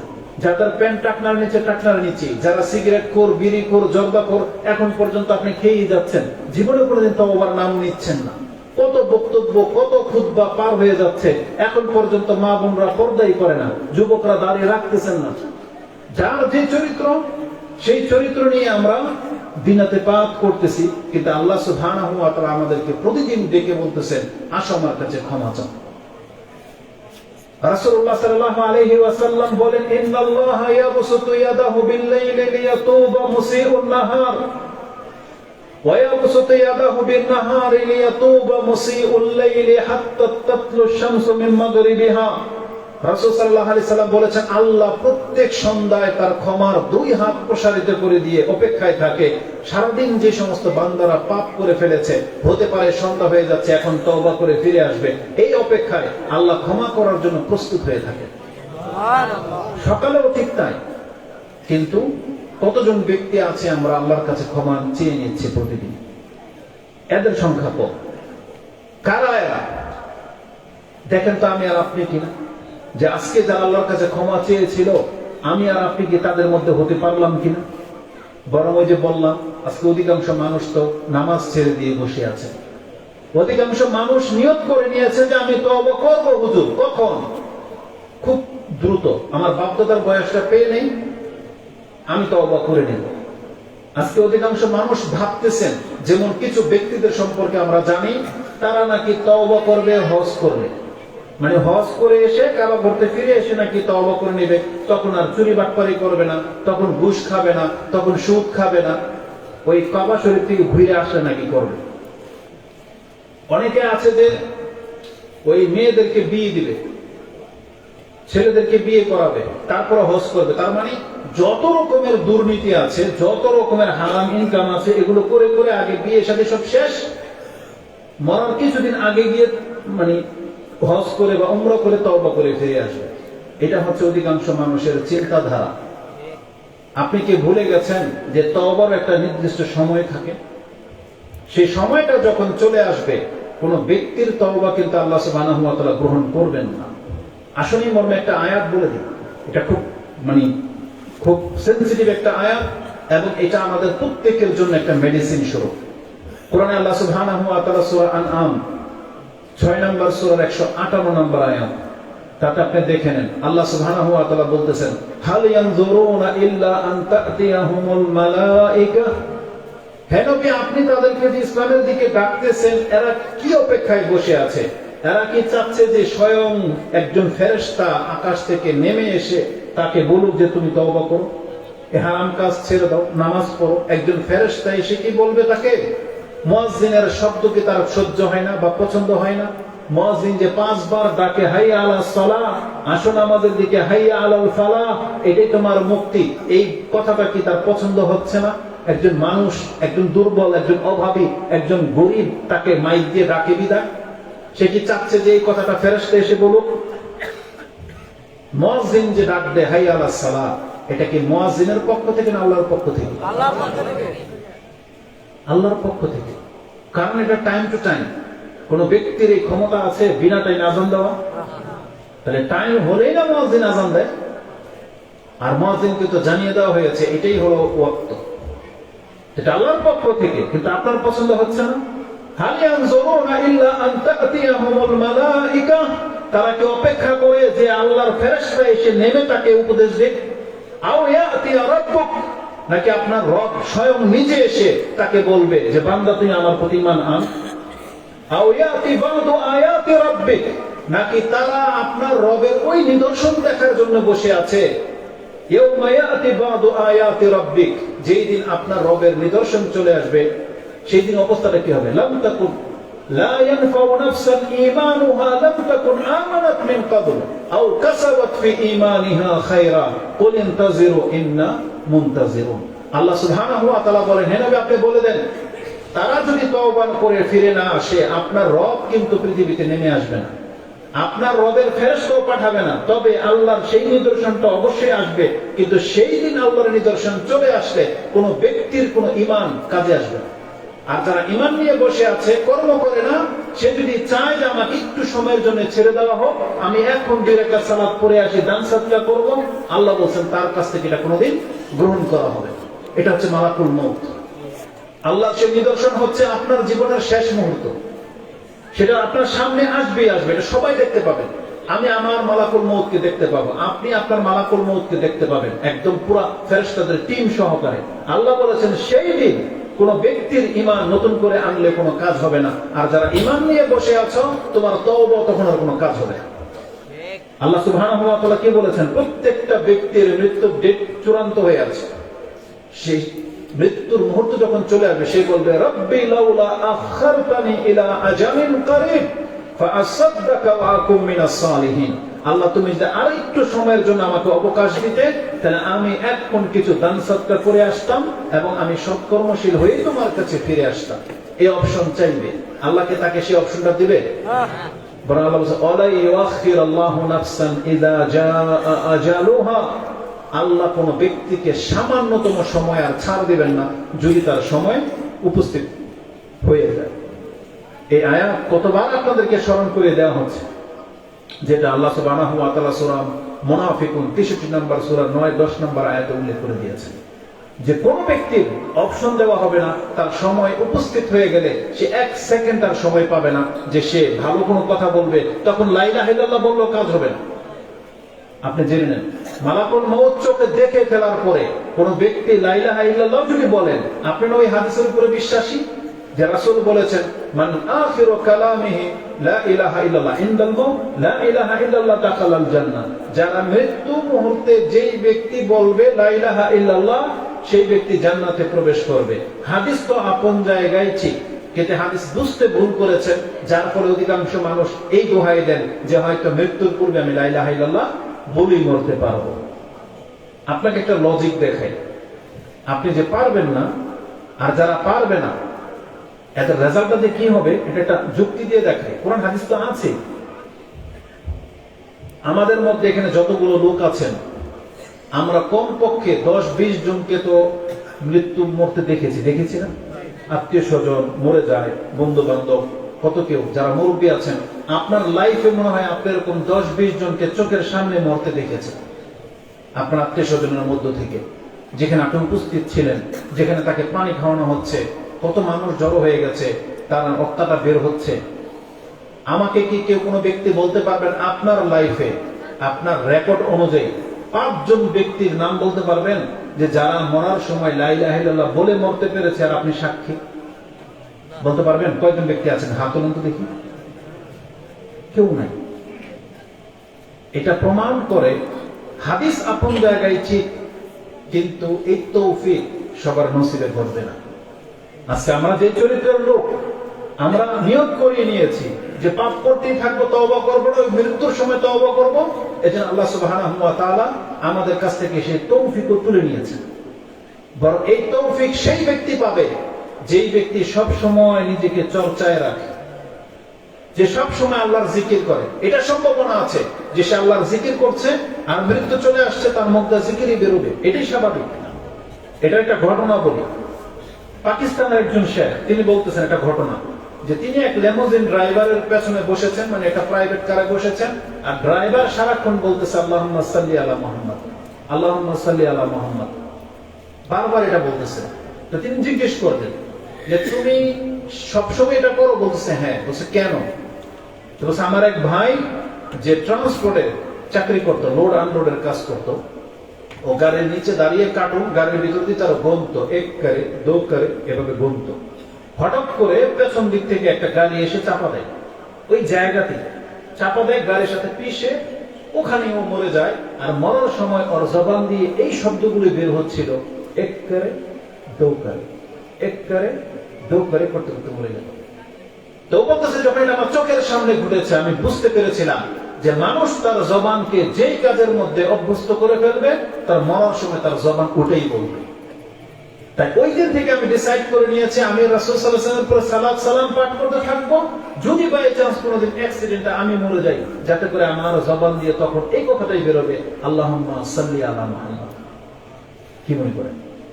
তাহলে যেই ব্যক্তি লা ইলাহা ইল্লাল্লাহ বলে নিজেকে অভ্যস্ত করে নেবে, যেই ব্যক্তি আল্লাহর সাথে তার একটা সম্পর্ক জুড়ে নেবে, তার জবান দিয়ে লা ইলাহা ইল্লাল্লাহ অটোমেটিক্যালি বেরোবে। কিন্তু যারা আজকে নিজেকে মুখ ফিরিয়ে রেখেছেন, আপনি যত চালাক ব্যক্তি হন না কেন, মৃত্যুর সময় আপনার মুখ দিয়ে লা ইলাহা ইল্লাল্লাহ বেরোবে না। দেখবেন আল্লাহ আপনাকে এমন লম্বা বয়স দিবে যখন আপনি কথাই বলতে পারবেন না। আজকে দেখেন কিছু মুরব্বী মরে যায়, কানে ওসর না, কিছু বলতেও পারে না, এমন একটা পর্যায়ে মৃত্যুবরণ করে। আল্লাহর কাছে আশ্রয় চান যে আল্লাহ আমার মৃত্যু যেন এই অবস্থায় না হয় যে আমি একবারে বিছানায় প্রস্তাব পায়খানার মধ্যে লেপ্টে থাকবো আর আমার মৃত্যু হবে, যে সময় আমাকে কালিমা পড়তে বলা হবে আমি কিছুই বুঝবো না, আমার মুখ হিলবে না। এমন মৃত্যু যেন আল্লাহ কোনো মুসলিমকে না দেয়, বলেন আমিন। কারণ সৌভাগ্য মৃত্যু কামনা করতে হয়। এটা কাদের হবে? যারা নিজেকে আল্লাহর সাথে সম্পর্ক রাখে। কারণ আল্লাহ সুবহানাহু ওয়া তাআলার নীতি হলো, আল্লাহ বলে দিয়েছেন, যেই ব্যক্তি বলবে রব্বুনাল্লাহ সুম্মা ইসতাকামু, এবং এটা বলার পরে সে নিজেকে এর উপরে কায়েম রাখবে যে আমি আমার প্রতিপালকের গোলাম, সুম্মা ইসতাকামু, আল্লাহ বলেছেন তাতানাজ্জালু আলাইহিমুল মালায়েকা আল্লা তাখাফু ওয়া লা তাহজানু ওয়া আবশিরু বিল জান্নাতি আল্লাতী কুনতুম তুআদুন। আল্লাহ সুবহানাহু ওয়া তাআলা বলেছেন, যেই ব্যক্তি আল্লাহর সাথে সম্পর্ক রাখে, আমি আল্লাহ তার মৃত্যুর সময় মালাকুল মউতের পূর্বে রহমতের ফেরেশতা নিযুক্ত করে দেব। সুবহানাল্লাহ। এবং সে বলবে তুমি ভয় পেও না, আমরা দুনিয়াতে তোমার সাথে ছিলাম, কবরে আমরা তোমার সাথে থাকব, তুমি জান্নাতের সুসংবাদ গ্রহণ করো। এটা রহমতের ফেরেশতা তাকে সাহস যোগায়। কার? যেই ব্যক্তি বলেছিল রব্বুনাল্লাহ সুম্মা ইসতাকামু, সে বলেছিল আমার রব আল্লাহ, সে এটার উপরে প্রতিষ্ঠিত ছিল। কিন্তু আজকে কতজন মুসলিম আমরা বলতে পারবো যে আল্লাহর সাথে আমাদের সম্পর্ক আছে? আমরা আল্লাহর কাছ থেকে অনেক দূরে মনে হয় অবস্থান করতেছি। বিপদে পড়লে আল্লাহর নাম তো স্মরণীয় হয় না মনে হয়। বিপদে পড়লে প্রথম বন্ধু বান্ধব খোঁজে, পয়সাওয়ালাদের খোঁজে, যে কে আমাকে সাহায্য করতে পারবে। এটা অধিকাংশ মানুষের নেচার হয়ে গেছে। আত্মীয় স্বজন মানে যে হেল্প করতে পারবে এমন বন্ধু বান্ধবদেরকে আমরা ফোন দেই, তাকে খুঁজি। কিন্তু আল্লাহ যে আমাদের সাথে আছেন, যিনি সবচেয়ে মহাবন্ধু, আমরা তাকে হয়তো বলি না যে আল্লাহ আমার বিপদটাকে উদ্ধার করে দেবে। এটা কই একবারে শেষে যখন দেখি হেল্প করার কেউ নাই, তখন গিয়ে বলি আল্লাহ তুমি তো আছো। অথচ এটা প্রথমে নিয়ে আসা উচিত ছিল, যেটা অধিকাংশ মুসলিমরা আমরা করি না। এটা হওয়ার না। তা আমি যেটা বোঝাতে চেয়েছিলাম যে তওবা করার একটা সময় আছে, উপযুক্ত সময়। আপনি আল্লাহর সাথে চালাকি করেন না, তাহলে আল্লাহ যদি আমাদের সাথে এরকমটাই করে, তাহলে আমাদের অবস্থা কিন্তু ফেরাউনের মতো হবে। আপনি কি জানেন যে ফেরাউন কিন্তু চালাকি করেছিল? ফেরাউনের অন্তরের মধ্যে ঈমান ছিল, কিন্তু মুসা আলাইহিস সালামের সাথে অহংকার বশত এটা স্বীকার করেনি। কিন্তু আল্লাহ সুবহানাহু ওয়া তাআলা বলেছেন, হাত্তা যখন আমি তাকে ধরে নিলাম, ওয়া আদরাকাহুল গারাক, যখন পানির মধ্যে একদম চুবানি খাওয়া শুরু হয়েছে, তখন সে বলেছিল কালা আমানতু আন্নাহু লা ইলাহা ইল্লাল্লাযী আমানাত বিহি বানু ইসরাঈলা ওয়া আনা মিনাল মুসলিমিন। আপনি জানেন ফেরাউন নিজেকে মুসলিম দাবি করেছিল। সে বলেছিল আমি সেই সত্তার প্রতি ঈমান আনলাম যিনি ছাড়া সত্য কোনো ইলাহা নাই। বনি ইসরাঈল যে আল্লাহর প্রতি ঈমান এনেছে, আমিও ফেরাউন ওই আল্লাহর প্রতি ঈমান আনলাম এবং আমি মুসলিমদের একজন। ফেরাউন এই কথা বলেছিল। কিন্তু আল্লাহ সুবহানাহু ওয়া তাআলা কি বলেছেন? আপনি পড়ুন কোরআন, পড়ুন সূরা ইউনূস 10 নম্বর সূরা 90 91 নম্বর আয়াতটা আপনি দেখেন। তাতে আল্লাহ বলেছেন আল-আন, এখন তুমি বলতেছো লা ইলাহা ইল্লাল্লাহ ওয়া কাদ আসাইতা মিন ক্বাবলু ওয়া কুনতা মিনাল মুফসিদিন, একটু আগেই না তুমি অস্বীকার করেছো এবং তুমি ছিলে একটা ফাসাদকারী, বিপর্যয়কারী। মানে সমুদ্রের নামার আগে যদি ফেরাউন এই কথাটা বলে দিতে পারতো যে লা ইলাহা ইল্লাল্লাহ, ও কিন্তু জিতে যায়। কিন্তু আল্লাহ বলছেন আল-আন, এখন একটু আগে বললেই তো কাজ হয়ে যেত। কিন্তু মালাকুল মউত দেখে নেওয়ার পরে ফেরাউনের আর তওবা কবুল করা হয় নাই। আর এটা হচ্ছে আল্লাহর নীতিমালা। এটা শুধু ফেরাউনের জন্য না, এটা পৃথিবীর সমস্ত মানুষের জন্য। যেই ব্যক্তি সময় পাস হয়ে যাওয়ার পরে লা ইলাহা ইল্লাল্লাহকে আরো কিছু যদিও বলে, নাজাত পাবে না। সে মুসলমানের ঘরের সন্তান হোক আর যেই হোক। এজন্য আমাদেরকে দ্রুত তওবা করতে হবে আল্লাহর কাছে। আর আল্লাহ সুবহানাহু ওয়া তাআলা এটাই বলেছেন, আমি ক্ষমাশীল, আমি দয়াবান। এটা বান্দা তুমি জেনেই থেকে গেলা, একবারও বললাম আল্লাহ আমাকে ক্ষমা করে দাও। অথচ আমাদের নবী মুহাম্মদুর রাসূলুল্লাহ সাল্লাল্লাহু আলাইহি ওয়াসাল্লাম তার চরিত্র কি? তিনি বলেছেন লা ইউগানু আলা কলবি ওয়া ইন্নী আস্তাগফিরুল্লাহ ফিল ইয়াউমি মিয়াতা মাররা। আমার অন্তর যদি সামান্য সময়ের জন্য আল্লাহর স্মরণ থেকে গাফিল থেকেছে, আমার যখন মনে করেছে আমি একটু বেখবর ছিলাম, এই এতটুকু কারণে তিনি প্রতিদিন আল্লাহর কাছে 100 বার ক্ষমা চাইতেন। আর আমরা কত বড় বড় পাপ করে বসে আছি, কিন্তু একবারও বলি না আল্লাহকে তুমি আমাকে ক্ষমা করে দাও। আপনি ভাববেন না যে আল্লাহর কাছে ক্ষমা না চাইলে এটা আপনার কত বড় অপরাধ। আপনি জেনে নেন, যেই ব্যক্তিরা আল্লাহর কাছে তওবা করে না, ক্ষমা চায় না, আল্লাহ তাদেরকে জালেম বলেছে। ওমান লাম ইয়াতুব ফাউলাইকা হুমুজ জালিমুন। আল্লাহ বলেছেন যারা আল্লাহর কাছে তওবা করে না এরাই হচ্ছে জালেম। আর তওবা করে আল্লাহ খুশি হয়। আপনি আবার পাপ হয়ে গেলে আবার মাফ পাবেন, কিন্তু আপনার আল্লাহর কাছে ক্ষমা চাইতে হবে। ইবনে জুদাআন নামের এক ব্যক্তির কথা আপনাকে স্মরণ করিয়ে দিই। ইমাম মুসলিম রাহিমাহুল্লাহ, সম্ভবত 213 নম্বরে এই হাদিসটা রয়েছে। ইমাম মুসলিম রাহিমাহুল্লাহ তিনি তার ঈমানের অধ্যায়ে এনেছেন। আয়েশা রাদিয়াল্লাহু তাআলা আনহা তিনি বলেন, ইয়া রাসূলুল্লাহ ইবনে জুদাআন কানাত ফিল জাহিলিয়া। ইবনে জুদাআন নামের এক ব্যক্তি জাহিলিয়াতের যুগে ইয়াসিলুর রাহিম, সে আত্মীয়তার সম্পর্ক ঠিক রাখতো, ওয়া ইউতঈমুল মাসাকিন, মিসকিনদেরকে খাদ্য দিত। ফাহাল যাকা নাফিউহু, এই ব্যক্তির কি কোনো উপকার আসবে কিয়ামতের মাঠে? এই যে সে যে আত্মীয়তাকে সম্পর্ক রক্ষা করে চলতো এবং মিসকিনদেরকে যে খাওয়াতো। আপনি জানেন এটা কত বড় ইবাদত। আত্মীয়তার সম্পর্ক রক্ষা করলে আল্লাহর সাথে তার সাথে সম্পর্ক রক্ষা করে চলে। যার সাথে আত্মীয়তার সম্পর্ক ঠিক আছে, আল্লাহ বলছে ওর সাথে আমার সম্পর্ক ঠিক থাকবে।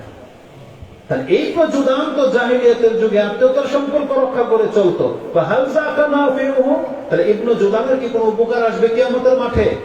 রাসূল জবাবটা কি দিয়ে শুনুন, বলেন লা ইয়ানফাউহু, না ইবনে জুদানের এই ইবাদত কোনো উপকারে আসবে না। কেন? ইন্নাহু লাম ইয়াকুল ইয়াওমান, সে কোনো একদিনও আল্লাহকে এই কথা বলে নাই, রাব্বিগফিরলি খাতিয়াতি ইয়াউমিদ্দিন, আল্লাহ তুমি বিচারের মাঠে আমাকে মাফ করে দিও। ইবনে জুদান একদিনও বলে নাই। তার মানে রাসূল বোঝাতে চেয়েছেন যেই ব্যক্তিরা আল্লাহর কাছে ক্ষমা চায় না তারা মুসলমানই না। আল্লাহর কাছে ক্ষমা চাইতে হবে আপনাকে, এটা হচ্ছে আল্লাহর বান্দা হওয়ার প্রমাণ। আর আপনি যদি প্রমাণ করতে পারেন আল্লাহ আমি তোমার বান্দা, আল্লাহ এটা ওয়াদা করেছেন আমি আমার বান্দাদের জন্য ক্ষমাশীল। কি বলেছেন আল্লাহ? যে আমি আমার বান্দাদের জন্য ক্ষমাশীল, যেটা আপনি সূরা তাহা 20 নম্বর সূরার 82 নম্বর আয়াতে পেয়ে যাবেন। আল্লাহ বলেন ওয়া ইন্নী লাগাফফারুন লিমান তাবা ওয়া আমানা ওয়া আমিলা সালিহান সুম্মা ইহতাদা, অবশ্যই আমি সেই ব্যক্তির জন্য ক্ষমাশীল যেই ব্যক্তি তওবা করে আমার প্রতি ঈমান আনবে, সৎ কাজ করবে এবং তওবা করে নেওয়ার পর মৃত্যু পর্যন্ত সঠিক রাস্তার উপরে থাকবে, আমি এমন প্রত্যেকটা ব্যক্তিকে ক্ষমা করে দেব। সুবহানাল্লাহ। এটা আল্লাহ সুবহানাহু ওয়া তাআলা আমাদেরকে জানিয়েছেন। কিন্তু আমাদের তওবাটা কোথায়? এই জন্য আমি বলতেছি প্রত্যেকটা হাদিসের মর্ম এটাই। আপনি শুধু দেখতে পাচ্ছেন আল্লাহ ক্ষমাশীল দয়াবান, হুজুর তো মনে হচ্ছে যে আমাদেরকে আরো পাপের দিকে ডাকতেছে, তাই না? কিন্তু এই পাপের এই কথার মধ্যে এই কথাটা সবচেয়ে দামি কথা, আপনাকে আল্লাহর কাছে ক্ষমা চাইতে হবে। আপনারা কি আল্লাহর কাছে ক্ষমা চাইবেন? আল্লাহ তুমি আমাদেরকে ক্ষমা করো, আল্লাহ তুমি আমাদেরকে তওবা করে তোমার কাছে ফিরে আসার তৌফিক দান করো। যত দ্রুত পারেন আপনি আল্লাহর কাছে তওবা করেন। আমি এবং আপনি আমাদের সবাইকে যত দ্রুত সম্ভব আল্লাহর কাছে ক্ষমা চাইতে হবে। তো বলেছিলাম যদি কোনো ব্যক্তি আল্লাহর কাছে ক্ষমা চায় আল্লাহ তাকে দুইটা জিনিস দেবেন, একটাকে ক্ষমা করে দেবেন, দ্বিতীয়টা দয়া করে দেবেন। দয়া এখন পর্যন্ত আপনাকে বলি নাই, আপনাকে আমার কথা শুনতে রাজি আছেন?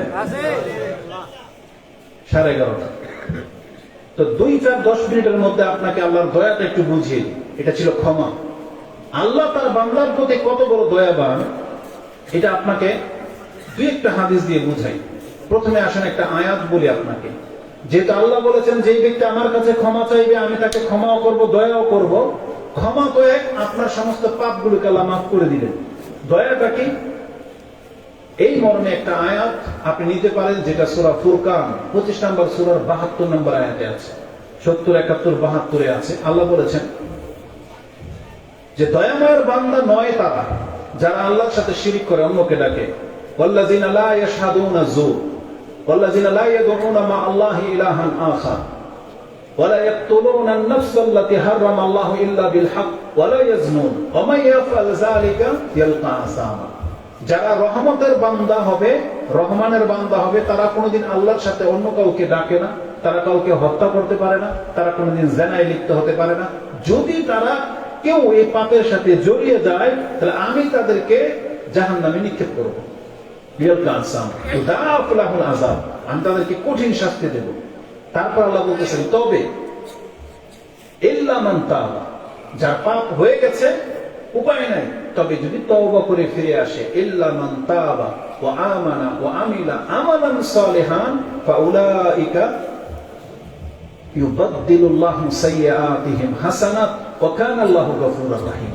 আল্লাহ সুবহানাহু ওয়া তাআলা বলেছেন, যারা এতদিন পাপের জীবনে ছিল, এই ব্যক্তি যদি তওবা করে আমার রাস্তায় ফিরে আসতে সক্ষম হয়ে যায়, আমি আল্লাহ তার পুরো পাপের জীবনটাকে নেকির জীবনে পরিবর্তন করে দেব। সুবহানাল্লাহ। এটা হচ্ছে দয়া। এটার দুইটা অর্থ। এক, হয়তো বাকি জীবনগুলো মরার আগ পর্যন্ত আপনি সঠিক রাস্তার উপরে চলতে পারবেন, এই তৌফিক আল্লাহ দিয়ে দিবেন। এবং কেউ কেউ বলেছেন বরং তাই না, বরং অতীত জীবনে আপনার যে নেক আমলগুলো ছুটে গেছে, ওই জায়গার মধ্যে পাপগুলো লেখা হয়েছে, আল্লাহ নিজে সে পাপগুলোকে মিটিয়ে ওখানে নেকি লিখে দিলেন। সুবহানাল্লাহ। ইউবাদদিলুল্লাহু সাইয়্যাতিহিম হাসানাত, আল্লাহ তার পাপের জীবনটাকে নেকির জীবন দিয়ে রূপান্তরিত করে দিলেন। সুবহানাল্লাহ। এটা অনেক বড় একটা ব্যাপার। কিন্তু এই মর্মে একটা হাদিস আছে, হাদিসটা হচ্ছে নাজওয়ার হাদিস। ইবনে ওমর রাদিয়াল্লাহু তাআলা কে জিজ্ঞাসা করা হয়েছিল, আমি জানি না এই যে কোরআনের আয়াতের নাম্বারিং সহ যে হাদিসগুলো বলতেছি, এগুলোকে আপনাদের কাছে মূল্যায়ন পাবে কিনা আমি জানি না। কারণ অধিকাংশ মাহফিলগুলোতে কিচ্ছা কাহিনী হয়, সুরসার হয়, হরিণের কিচ্ছা, ব্যাঙের কিচ্ছা, ওই বড় বুজুর্গের এইসব কথাবার্তা হয়, যেগুলো আপনারা শুনে শুনে অভ্যস্ত। আমি জানি না যে কোরআনের আয়াত এবং হাদিসকে আপনি মূল্যায়ন করতে পারবেন কিনা। অথচ প্রত্যেকটা হাদিস অথেন্টিক। আমরা দুর্বল কোন হাদিস বর্ণনা করি না। এই হাদিসটি ইমাম মুসলিম কোট করেছেন, যেটা আপনি 52 নম্বর অধ্যায় পেয়ে যাবেন। রাসূলুল্লাহ সাল্লাল্লাহু আলাইহি ওয়াসাল্লাম থেকে ইবনে ওমর বলেন, হ্যাঁ আমি নাজওয়ার একটা হাদিস জানি যে ইউদনা আল মুমিন মির রাব্বিহি ইয়াউমাল কিয়ামা, কিয়ামতের মাঠে আল্লাহ সুবহানাহু ওয়া তাআলার কাছে একজন মুমিন বান্দাকে নিয়ে আসা হবে। ওয়ায়াদা আলাইহি কানাফা, হাসর ভরা মাঠে ভরা মানুষ থাকবে, কিন্তু আল্লাহ একজন মুমিন ব্যক্তিকে যেমন দুনিয়াতে লাঞ্ছিত করেন না, হাসরের মাঠেও কারো সামনে লাঞ্ছিত করবেন না। তিনি একজন মুমিন ব্যক্তিকে, একজন পাপী ব্যক্তিকে ডেকে নেবেন। হাত্তা ইয়াদা আলাইহি কানাফা, তাকে একটা পর্দা দিয়ে ঘিরে নেওয়া হবে, সেখানে শুধু আল্লাহ থাকবেন আর এই পাপী বান্দা থাকবে, সেখানে আর কেউ থাকবে না। এটা হচ্ছে গোপন বৈঠক। আমাদের মা বোনরা যেন কান খারাপ করে শুনে হাদিস। আল্লাহ সুবহানাহু ওয়া তাআলা তাকে ঘিরে নেবেন, কারো সামনে লাঞ্ছিত করবেন না। লিউকাররিরুহু, কারণ এখন তার পাপগুলো তাকে দেখাবে আল্লাহ, যে দেখো তো তোমার জন্মের পর থেকে এই পর্যন্ত তুমি যা যা পাপ করেছো, এখানে সব কিছু তুমি দেখতে পাও কিনা। স্ক্রিনের মতো করে যেভাবে হোক আল্লাহ তাকে দেখাবে, সে সচক্ষে দেখতে পাবে এবং সে বলবে আরিফু রাব্বি আরিফু, দুইবার করে বলবে আল্লাহ প্রত্যেকটা পাপকে আমি চিনতে পারতেছি, এগুলো আমি করেছি। কারণ তার মুখ ফেরানোর আজকে কোনো অপশন নাই, কারণ আল্লাহ নিজে ধরেছে তাকে। এখানে মিথ্যা বলার কোনো অপশন নাই। আপনার চেহারাকে আপনি ভুলে যাবেন, সিসিটিভি ক্যামেরা দেখাইলে কি মনে করেন? এই ব্যক্তির আর কোনো বাঁচার কোনো পথ নাই। সে নতমস্তকে আল্লাহকে বলবে আরিফু রাব্বি আরিফু, আল্লাহ আমি স্বীকার করতেছি এই পাপগুলো আমার। আল্লাহ সুবহানাহু ওয়া তাআলা তাকে বলবেন সাতারতুহা ফিদ দুনিয়া, এই পাপগুলো তুমি করেছো, দুনিয়ার কেউ জানে না, আমি আল্লাহ সেগুলোকে ধামাচাপা দিয়ে রেখেছিলাম, ঢেকে রেখেছিলাম। ও গাফারতু লাকা আল ইয়াউম, যা আজকে তোমার পাপ সহ তোমাকে ক্ষমা করে দিলাম। সুবহানাল্লাহ। এটা আল্লাহ করবেন, এটা নাজওয়ার হাদিস। তারপর রাসূল বলেছেন সুম্মা তুতওয়া সাহিফাতাহু আও কিতাবাহু, তখন তার যে আমলনামাটা আছে এটা আল্লাহ সুবহানাহু ওয়া তাআলা পেঁচিয়ে বা যেটা ফোল্ডিং করে এর ডান হাতে দিয়ে দেবেন। এই ব্যক্তি ডান হাতে আমলনামা পেয়ে যাবে। আল্লাহ বলেছেন ইউবাদদিলুল্লাহু সাইয়্যাতিহিম হাসানাত, যে তার পাপের জীবনটাকে আল্লাহ নেকিতে রূপান্তরিত করে দিবেন। তার যেই খাতাটার মধ্যে তার পাপ লেখা ছিল, আল্লাহ এগুলো মিটিয়ে নেকি লিখিয়ে তার ডান হাতে ধরিয়ে দিবেন। সুবহানাল্লাহ। আর এই ব্যক্তি পর্দার আড়াল থেকে বের হয়ে এসে তার সমস্ত আত্মীয়-স্বজনকে এবং দেখাবে, হা উমকরাউ কিতাবিয়া ইন্নী জানানতু আন্নী মুলাকিন হিসাবিয়া ফাহুয়া ফি ঈশাতির রাদিয়া ফি জান্নাতিন আলিয়া।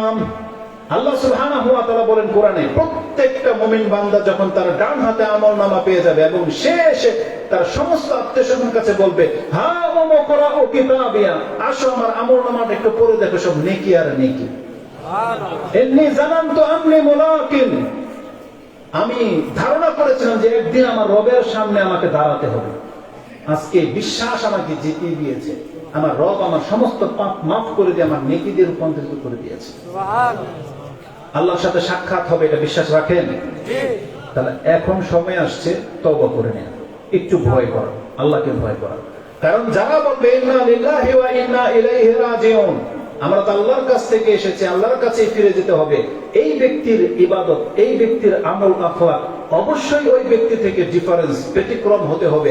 যেই ব্যক্তি বলে ইন হিয়া ইল্লা হায়াতুনা দুনিয়া নামুতু ওয়া নাহইয়া ওয়া মা নাহনু বিমাবউসিন, এটা কাফেরদের উক্তি, যেটা আল্লাহ সূরা মুমিনুন 23 নম্বর সূরা 34, 35, 36 এই আয়াতগুলোতে উল্লেখ করে দিয়েছেন যে কাফের বলে ইন হিয়া ইল্লা হায়াতুনা দুনিয়া, এটাই তো আমাদের জীবন, এখানে আমরা খাই দাই ফুর্তি করে হাড় হাড্ডি গলে যাবে, কিসের আবার পরকাল।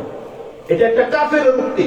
কিন্তু যে মুসলিম বিশ্বাস করে এই জমিনের একটা ডোব পানি খেলে হিসাব দিতে হবে পরকালে, আমি আমার মুখ থেকে যে কোনো শব্দ উচ্চারণ করতেছি সেটা লেখা হচ্ছে, তাহলে এই দুই ব্যক্তির ইবাদত আখলাকে কি পার্থক্য হওয়া উচিত না? কিন্তু কোথায় আমাদের মধ্যে পার্থক্য? একজন আল্লাহর বান্দা যে নিজেকে মুসলিম দাবি করে অথচ মসজিদে আসে না, ও যেমন মন্দিরে যায় না, ওর দাড়ি মোছ নাই, ওরও নাই, ও সিগারেট জর্দা বিড়ি খায়, ও তাই খায়, ওর প্যান্ট টাকনার নিচে আরো প্যান্ট টাকনার নিচে, ও মহিলা নিয়ে ঘুরে গেল, মহিলা নিয়ে ঘুরে, এ বেপরদায়, ও বেপরদা, নাম অবিকলছে, জীবনযাত্রার সবকিছু অ্যাটিটিউড এভরিথিং সবকিছু সেম টু সেম। কিন্তু শুধু আপনি এতটুকু দাবি করতে চাচ্ছেন যে আপনি মুসলিমের ঘরে জন্ম হয়ে গেছেন বিদায় আপনি নিজেকে জান্নাতি দাবি করতে চাচ্ছেন, এটা তো হইতে পারে না, এটা তো নাইনসাফি। একজন ব্যক্তি 5 ওয়াক্ত নামাজ পড়ে বলতে পারবে না জান্নাতে যাবে কি যাবে না, এত কষ্ট করে মেহনত করে, আর আপনি বেনামাজি থেকেও নাকে তেল দিয়ে ঘুমাবেন যে আপনি জান্নাতি, এটা কি করে হতে পারে? এটা তো নাইনসাফি। একজন ব্যক্তি হালালের উপরে জীবনযাপন করে, কষ্টের উপরে কষ্ট সহ্য করে মৃত্যুবরণ করে, আর আপনি আরাম আয়েশ করে যদি বলেন আল্লাহ আপনাকে ক্ষমা করে দিবেন, এটা তো নাইনসাফি। এটা হইতে পারে না কখনো।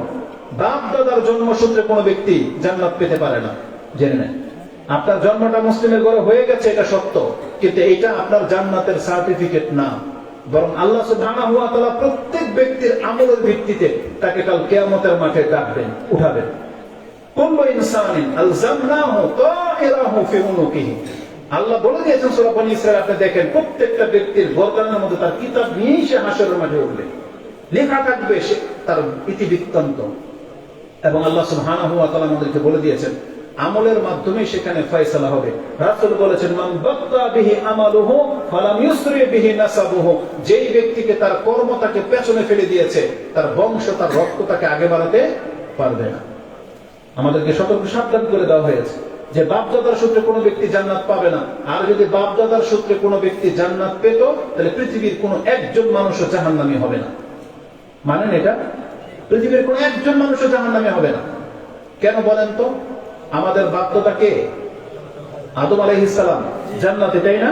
এখন আমরা যদি আমাদের বাপদাদা আদম আলাইহিস সালামের সূত্র ধরে জান্নাত চাই, তাহলে হিন্দুরা কি চাইবে? হিন্দুদের পিতা কে? আদম আলাইহিস সালাম। ইহুদি খ্রিস্টানদের পিতা কে? আদম আলাইহিস সালাম। তাহলে মুসলিমের ঘরে জন্ম হলেই যদি সব জান্নাতি হতো, তাহলে আদম আলাইহিস সালামের সন্তানই তো আমরা সবাই, তাহলে আমরা সবাই তো জান্নাতি। চিন্তা ভাবনা করে কাজ করতে হবে। আল্লাহ সুবহানাহু ওয়া তাআলা আমাদেরকে কোরআন নাযিল করে দিয়ে সতর্ক সাবধান করে দিয়েছেন। আজকে আমি শাসাবো না, যদি অনেকগুলো কথা চলে আসতেছে, আমি শুধু আপনাদেরকে বোঝাতে চাচ্ছি আল্লাহ হচ্ছেন ক্ষমাশীল এবং দয়াবান। আমাদের মুসলিমদের উচিত খুব দ্রুত আল্লাহ সুবহানাহু ওয়া তাআলার কাছে তওবা করে ফিরে আসা, ক্ষমা চেয়ে নেওয়া। তো বলেছিলাম যে আল্লাহ সুবহানাহু ওয়া তাআলা বলেছেন যেই ব্যক্তি আমার কাছে ক্ষমা চাইবে সে দুইটা পাবে, আমি তাকে ক্ষমাও করব, আমি তাকে দয়াও করব। ক্ষমা হচ্ছে অতীতের পাপগুলোকে আল্লাহ মাফ করে দিবেন, দয়া হলো আল্লাহ আপনাকে নেকির জীবন দিয়ে নতুন করে জীবন দান করে দিবেন। অতএব আমাদেরকে আল্লাহ সুবহানাহু ওয়া তাআলার কাছে ফিরে আসতে হবে। আল্লাহর দয়া খুব ব্যাপক। আল্লাহর দয়াটা যে কত ব্যাপক এটা বোঝানোর জন্য এটা জরুরি, আপনাকে জানতে হবে। কারণ আমরা বেশ কিছু স্টেজে যখন উঠি, কিছু নেতারা আসে যারা ডোনার করে, তারা এসে অনেক ভালো ভালো কথাবার্তা বলে, তার নেত্রীর কথা বলে, তারপরে তার মায়ের কথা বলবে যে মা অনেক দয়ালু, মা এটা। অবশ্যই মা অনেক দয়ালু, কিন্তু আমি তখন একটা জিনিস ফিল হয়, যার জ্ঞান যেমন সে তেমন কথা বলে। আমি বহু স্টেজে দেখেছি নেতারা এসে তারা নেত্রীর গুণগান গায়, কিন্তু মানুষ জানে না যে আল্লাহ সুবহানাহু ওয়া তাআলার মর্যাদা কি জিনিস, আল্লাহর কত দয়া, এটাই ব্যক্তিরা জানে না। না হলে আল্লাহর দয়া যে ব্যক্তি জানবে তার কাছে অন্য কোনো কিছুর দয়া কোনো পাত্তাই পাবে না। আপনি জানেন আল্লাহ সুবহানাহু ওয়া তাআলা কি জিনিস, আপনাকে কত ভালোবাসে? ইমাম বুখারী রাহিমাহুল্লাহ তিনি তার কিতাবুল বিররি ওয়াস সিলাহ 78 নম্বর অধ্যায়ে একটা হাদিস পেয়ে যাবেন 5999 5999। মুসলিমে হাদিসটি তাওবার অধ্যায়ে পেয়ে যাবেন 6875 থেকে নিয়ে 78, 6875, 76, 77, 78 প্রত্যেকটা হাদিস এই মর্মে আছে। সেটা কি? ওমর রাদিয়াল্লাহু তাআলা আনহু তিনি বর্ণনা করতেছেন যে লাম্মা কাদিমাল সাবিয়্যিন, কিছু বন্দীকে রাসূলুল্লাহ সাল্লাল্লাহু আলাইহি ওয়াসাল্লামের কাছে নিয়ে আসা হলো। ফা ইযা ইমরাআতান তাবতাগি, একজন মহিলা সে বন্দির মধ্যে ছিল, হয়তো তার নতুন বাচ্চা হয়েছে, তার বুকে অনেক দুধ ছিল, সে খুঁজে খুঁজে বাচ্চা খুঁজতেছে দুধ খাওয়াবে, মানে যে তার বাচ্চাকে সে হারিয়ে ফেলেছে। একটা মা যেটা চরিত্র রাখে আর কি। ফা ইযা ওয়াজাদাত সাবিয়্যাম মিনাস সাবি, তিনি খুঁজতে খুঁজতে একটা ছোট্ট বাচ্চা পেয়ে গেলেন, সেটাকে আমসাকাত ফি বাতনিহা, সে তার বুকের সাথে জড়িয়ে ধরলেন। ওয়াল সাকাত ফি বাতনিহা ওয়ারদাআত, তখন সে বাচ্চাকে নিজের দুধ পান করাতে লাগলেন। নিজের বাচ্চা কিন্তু না, অন্যের বাচ্চা, কিন্তু মা হিসেবে সে একটা ছোট বাচ্চাকে দুধ পান করাতে লাগলেন। এই দৃশ্য সাহাবায়ে কেরামও দেখেছেন, রাসূলও দেখেছেন। তখন রাসূল বলতেছেন আতারাউনা হাযিহিল মারআ তারিহাতান ওয়ালাদাহা ফিন্নার, এই যে মহিলাটা অন্যের সন্তানকে নিজের দুধ পান করাচ্ছে, এই মহিলাটা কি নিজের সন্তানকে আগুনে ফেলতে পারে? কি মনে করেন? যদি সন্তানটা নিজের হয়, কোন মা তার সন্তানকে আগুনে ফেলে দিতে পারে? পারে না। সাহাবায়ে কেরামদের জবাব ছিল লা ওয়াল্লাহ ওয়া ইন তাকদিরু আল্লা তাতরাহা, এই মহিলা যদি ক্ষমতাবান মহিলাও হয়, যে সে যদি তার সন্তানকে আগুনে ফেলে দেয়, কেউ তার বিচার করার মতো নাই, এমন ক্ষমতাবান মহিলা হলেও সে নিজে কোনোদিন দয়ার কারণে তার সন্তানকে আগুনে ফেলতে পারে না। এটা একটা মা। এই কথা শুনে রাসূল কি বলেছেন জানেন? আল্লাহু আরহামু বিইবাদিহি মিন হাযিহি বিওয়ালাদিহা, একটা মা তার সন্তানের উপরে যত বেশি দয়াবান, আল্লাহ তার বান্দার উপরে এর চেয়ে 100 কোটি বেশি দয়াবান। সুবহানাল্লাহ। আল্লাহ সুবহানাহু ওয়া তাআলা আমাদেরকে জাহান্নামে দিতে পারেন না। আল্লাহ আমাদেরকে জাহান্নামের জন্য সৃষ্টি করেন না, বরং আল্লাহ বলেছেন বান্দা আমি তোমাদেরকে জান্নাতের জন্য সৃষ্টি করেছি। আমরা যদি জান্নাতে যেতে না চাই, এটা আমাদের দোষ, এটা আল্লাহ সুবহানাহু ওয়া তাআলার দোষ না। কারণ আল্লাহ আমাদেরকে জানিয়ে দিয়েছেন বান্দা এই পথ তোমাকে জাহান্নামের দিকে নিয়ে যাবে, তুমি এই পথে হেঁটো না, তুমি এই পথে আসো। আমাদেরকে হেদায়েত করার জন্য আল্লাহ কোরআন নাযিল করে দিয়েছেন, রাসূলের মতো মুহাম্মদ সাল্লাল্লাহু আলাইহি ওয়াসাল্লামের মতো একজন রাসূল প্রেরণ করে দিয়েছেন। তারপরও যদি আমরা হেদায়েত না পাই, আপনি আল্লাহকে দোষারোপ করে কোনো কাজ হবে না। আশা করি এই সংক্ষিপ্ত বক্তব্য যদি আমাদের অন্তরে ছুঁয়ে গিয়ে থাকে, আপনি আজকে রাতে তওবা করবেন বড় কোনো পাপ থেকে, যে পাপগুলো থেকে মুক্ত হলেই আমি আর আপনি জান্নাতে হতে পারবো। একটা লজিক বলে দিন, একটা নোক্তা।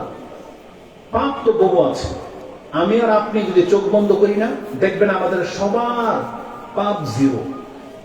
কেউ আমরা হত্যাকারী না, কেউ আমরা জানাকারী না, কেউ আমরা মদ খাই না, কেউ আমরা সুদ খাই না।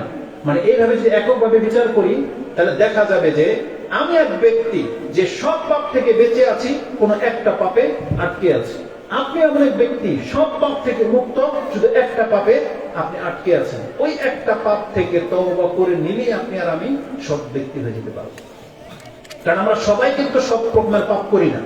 কেউ নেশা করে, তো কেউ মহিলার সাথে সম্পর্ক নাই, কেউ জুয়াও করে, খেলে না কোনোদিন, কিন্তু নেশার সাথে সম্পর্ক। সে যদি নেশাটাকে ছেড়ে দেয়, সে সৎ মানুষ। কারো আছে শুধু মহিলার সাথে সম্পর্ক, সে কোনোদিন কাউকে টোকা পর্যন্ত দেয় নাই, তাহলে সে যদি এক থেকে তওবা করে নেয়, সে সৎ ব্যক্তি।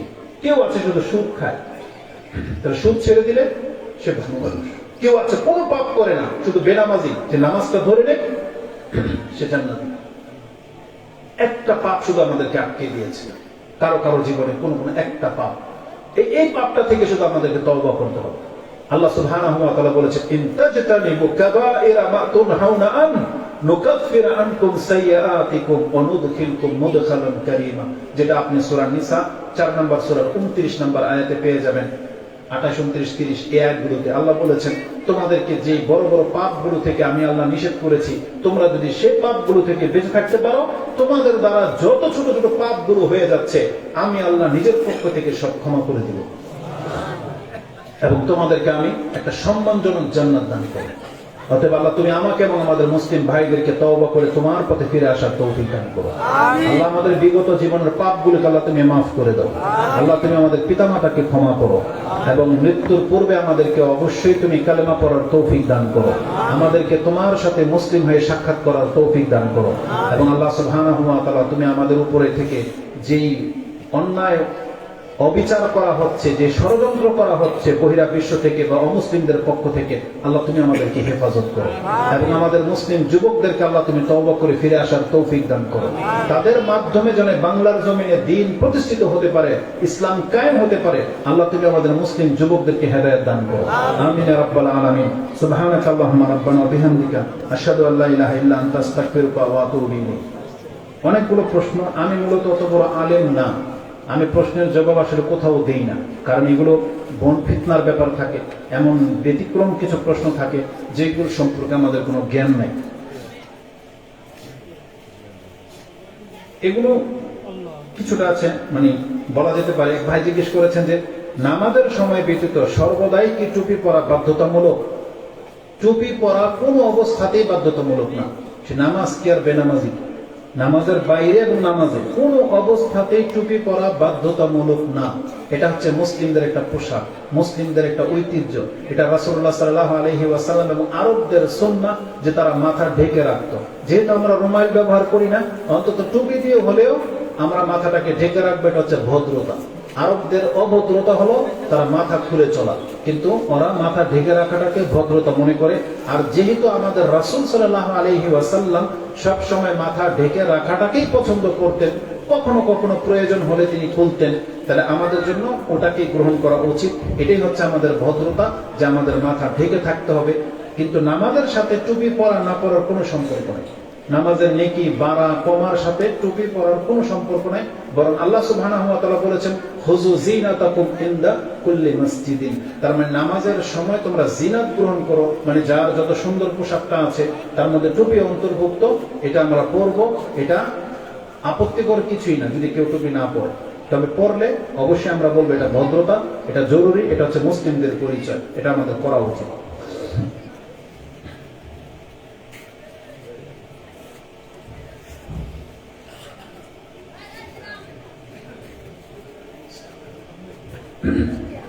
একজন রাজনীতিবিদ কেন, পৃথিবীর কোন ব্যক্তি যদি কথা বলে মূর্তি সম্পর্কে, দুর্গা সম্পর্কে, যে হিন্দুদের যে দুর্গা পূজা হয় এতে বাংলাদেশের রিজিকের কোনো বরকত হবে, বৃষ্টির ক্ষেত্রে হোক, কোন ক্ষেত্রে হোক, যদি এমনটা মনে করে তাহলে তাকে এক্ষণ দ্রুত তওবা করা উচিত, আল্লাহর কাছে ক্ষমা চাওয়া উচিত, আল্লাহর প্রতি ঈমান আনা উচিত। কারণ আল্লাহ সুবহানাহু ওয়া তাআলা একাই হচ্ছেন রাজ্জাক। আল্লাহ তিনি একাই হচ্ছেন রাজ্জাক। আল্লাহ খালিকু কুল্লি শাইইন ওয়া হুয়া আলা কুল্লি শাইইন ওয়াকিল। আল্লাহ সবকিছুকে সৃষ্টি করেছেন আর আল্লাহ সবকিছুর উপরে ক্ষমতাবান, তিনি হচ্ছেন নিয়ন্ত্রক। আল্লাহ নিজেই সবকিছু হ্যান্ডেল করেন, যেটা আপনি সূরা জুমার 39 নম্বর সূরার 62 নম্বর আয়াতে পেয়ে যাবেন। এবং আল্লাহ সুবহানাহু ওয়া তাআলা বলেন হাল মিন খালিকিন গায়রুল্লাহি ইয়ারযুকুকুম মিনাস সামাই ওয়াল আরদ। আল্লাহ ছাড়া এমন কেউ আছে যে তোমাদেরকে সৃষ্টি করে এবং আকাশ এবং জমিন থেকে রিজিক দিতে পারে? আছে এমন কেউ? অসম্ভব ব্যাপার। আচ্ছা, প্রশ্ন করেছে যে একজন রাজনীতিবিদ বলেছেন যে মা দুর্গা এবছর গজে চড়ে এসেছেন, তাই দেশে ফুলে ফলে ভরে গিয়েছে, এমন ব্যক্তির হুকুম কি? বুঝছেন, ওই কথাটাই আমি বলেছি। সেটা রাজনীতিবিদ কেন, পৃথিবীর কোন ব্যক্তি যদি এই কথা বলে তাকে এক্ষণ তওবা করে আল্লাহর কাছে ক্ষমা চাইতে হবে, কারণ সে হচ্ছে মুশরিক। কারণ আল্লাহ সুবহানাহু ওয়া তাআলা ছাড়া কেউ রিজিকের মালিক না, কেউ না। একমাত্র আমাদের রাজ্জাক হচ্ছেন আল্লাহ সুবহানাহু হুয়ার রাজ্জাকু যুল কুওয়াতিল মাতিন, তিনি হচ্ছেন রাজ্জাক, আর কেউ রাজ্জাক না। এজন্য এগুলো থেকে পরিহার আমাদের একটা দাবি, ঈমানের দাবি, না এই ব্যক্তি বেঈমান হয়ে মরবে কিয়ামতের মাঠে।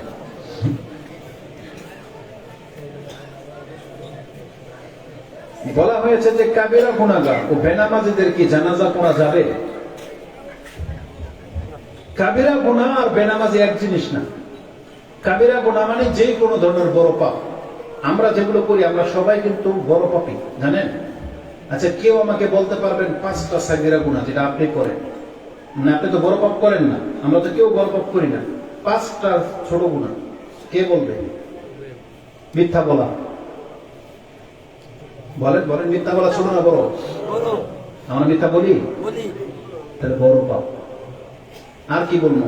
মোবাইলে ল্যাংটা দেখা ছোট পাপ।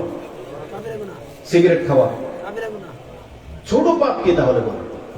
আপনি খুঁজেই পাবেন না। বরং আমরা সবাই বড় পাপী, তাহলে আমাদের কারো জানাজা নামাজি হবে। এবার ফেসে যাবো না আমরা সবাই, ফেসে যাব। তো কাবিরা গুনাহ আর বেনামাজি এক জিনিস না। কাবিরা গুনাহগার আমরা সবাই পাপী কম বেশি। কিন্তু মুসলিম পাপী হলেও তার জানাজার নামাজ পড়তে হবে, কারণ জানাজার নামাজ তো পাপীর জন্যই, যাতে করে আল্লাহকে ক্ষমা করে দেয়। মুসলিমদের মর্যাদা শুনে রাখেন, ইমাম মুসলিম এটা কোট করেছেন, জানাজার নামাজের অধ্যায় পেয়ে যাবেন। আব্দুল ইবনে আব্বাস তার বর্ণনাকারী, তার ছেলে যখন মারা যায় তখন বলেছেন যে দেখো তো কয়জন লোক হয়েছে? 40 জন হবে? বলছে না, তো অপেক্ষা করো। 40 জন যখন হয়েছে বলছে এবার লাশ বের করো। তখন তিনি জানাজার নামাজ পড়িয়ে তিনি আব্দুল ইবনে আব্বাস এই কথা বলেছেন, এমন কোন মুসলিমের জানাজা যদি 40 জন এমন মুসলিমরা পড়ে যারা আল্লাহর সাথে কোনোদিন শিরিক করে নাই, কি করে নাই? শিরিক করে নাই। এমন বলা হয় না যে বড় পাপ করে নাই, বলছে শিরিক করে নাই। এমন 40 জন মুসলিম যদি কোন মুসলিমের জানাজার নামাজ আদায় করে, তাহলে 40 জনের নামাজের কারণে আল্লাহ একে ক্ষমা করে দিবে। তার মানে এও বড় পাপী, ওই 40 জনের মধ্যে আমরাও বড় পাপী। কিন্তু শিরিক থেকে মুক্ত থাকলে আল্লাহ তাদেরকে এই মর্যাদা দিয়েছেন। কিন্তু বলেছেন সাথে আবার বেনামাজি। এখানে আপত্তি আছে। এই ক্ষেত্রে এটা আমার ফতোয়া না, আরবের সবচেয়ে বিজ্ঞ আলেমদের ফতোয়া হলো বেনামাজির জানাজা পড়া জায়েজ নেই। ফতোয়াটা তাদের কাছ থেকে নিলে বেশি বেটার হবে, কারণ আমরা এটাকে পারলে করে দেখাইতাম, এটা পারলে করে দেখাইতাম, কিন্তু আমরা নিরুপায়, আমাদের ক্ষমতা খাটে না। কিন্তু সৌদি আরবের বড় বড় আলেমরা ফতোয়া দিয়ে রেখেছে যে বেনামাজের জানাজা পড়া যাবে না, বুঝেন? তবে একটা কথা আমি বলি, আমাদের দেশের হুজুররা মিথ্যুক। যারা বেনামাজের জানাজা দেন, বেনামাজিকে কবরে রাখার সময় বলেন না বিসমিল্লাহি ওয়ালা মিল্লাতে রাসূলিল্লাহ, এরকম প্রত্যেকটা হুজুর মিথ্যুক প্রমাণ হবেন। কারণ বেনামাজি রাসূলের মিল্লাতের উপরে ছিলই না। ছিল? দোয়া হিসেবে আপনি পড়তেছেন, কেন করবেন এমন ব্যক্তির জন্য এই দোয়া যে দোয়া পাওয়ার হক রাখে না? এজন্য আমরা আমাদের মুসলিম ভাইদেরকে বলবো, অন্তত পক্ষে আপনি দোয়ার হকদার হন। পাপ আপন জায়গায় আছে, আমিও পাপী আপনিও পাপী, কিন্তু নামাজটা পড়ে মরেন, যাতে করে কবরে রাখার সময় আমরা এই দোয়াটা বলতে পারি বিসমিল্লাহ ওয়ালা মিল্লাতে রাসূলিল্লাহ। কারণ আপনি যে মিল্লাতের উপরে নাই, বাস্তব প্রমাণ দেখায়। রাসূলুল্লাহ সাল্লাল্লাহু আলাইহি ওয়াসাল্লামের শেষ দিনটা কেমন কেটেছিল আপনার কাছে জ্ঞান থাকার কথা। রাসূল যখনই বেহুশ হয়ে যেতেন, জ্ঞান ফিরতো, তখন কি বলতেন? সালাত। সালাত। তিনি উঠতে পারেন নাই। আমি হাদিসের নাম্বার সহ আপনাকে বলতেছি। ইমাম আবু দাউদ রাহিমাহুল্লাহ সম্ভবত 5156 5156 নাম্বার হাদিসটা দেখেন। আবু দাউদে আলী রাদিয়াল্লাহু তাআলা তিনি বলতেছেন, কানা আখিরু কালামি রাসূলিল্লাহি সাল্লাল্লাহু আলাইহি ওয়াসাল্লাম আসসালাত আসসালাত ইত্তাকিল্লাহা ফীমা মালাকাত আইমানুকুম। রাসূলের সর্বশেষ কথা ছিল এটা যে আসসালাত আসসালাত, তোমাদের নামাজ তোমাদের নামাজ।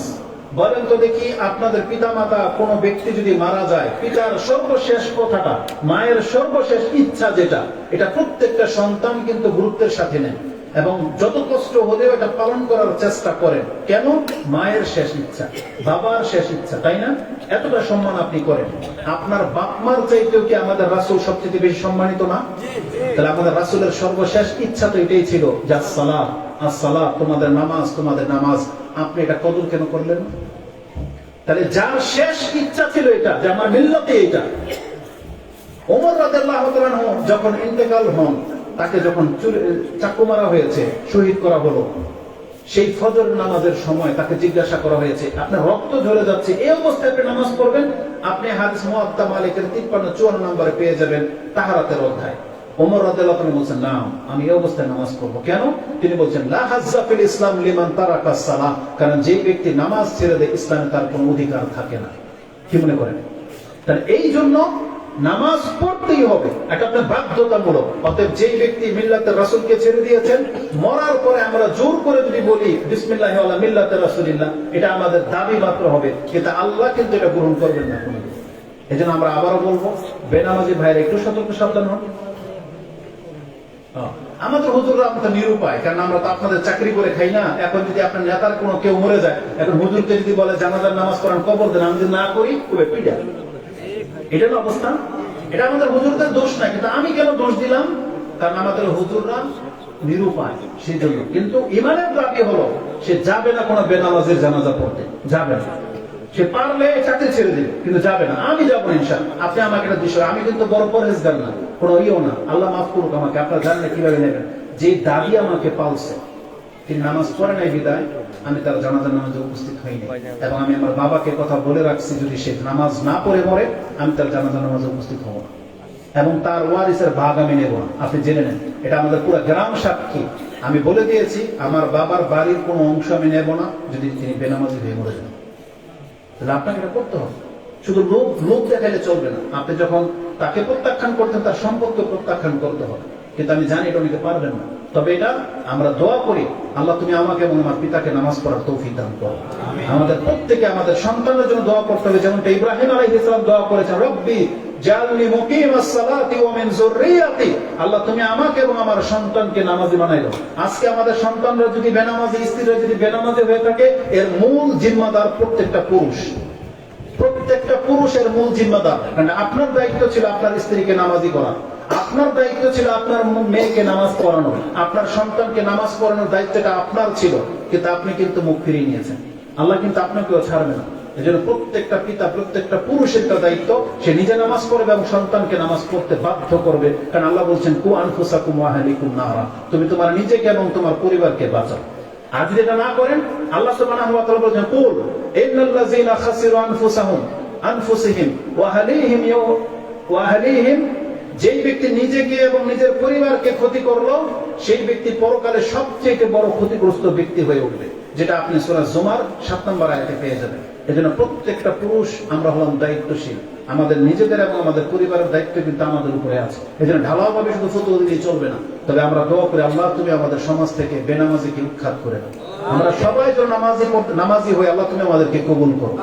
কারো প্রতি আক্রোশ দেখানো এটা আমাদের কাজ না, এটা আমাদের মুসলিম ভাই হিসেবে এটা আমাদের উপরে কিন্তু অনেক দায়িত্ব যে আমরা সবাই মুসলিম হব।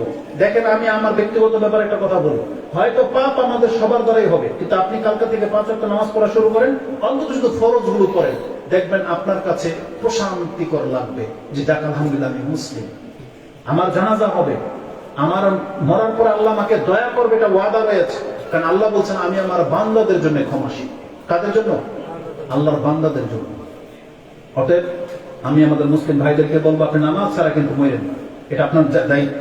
অনেক হয়ে যাবে। আর জি, জাযাকাল্লাহ খায়ের, আমাকে ক্ষমা করবেন, যদিও সময় হয়ে গেছে, আপনারা অনেকক্ষণ ধরে আছেন। আল্লাহ আমাকে এবং আপনাদেরকে কবুল করুন, আমিন। এবং আমাদের পাপগুলোকে আল্লাহ মাফ করুন।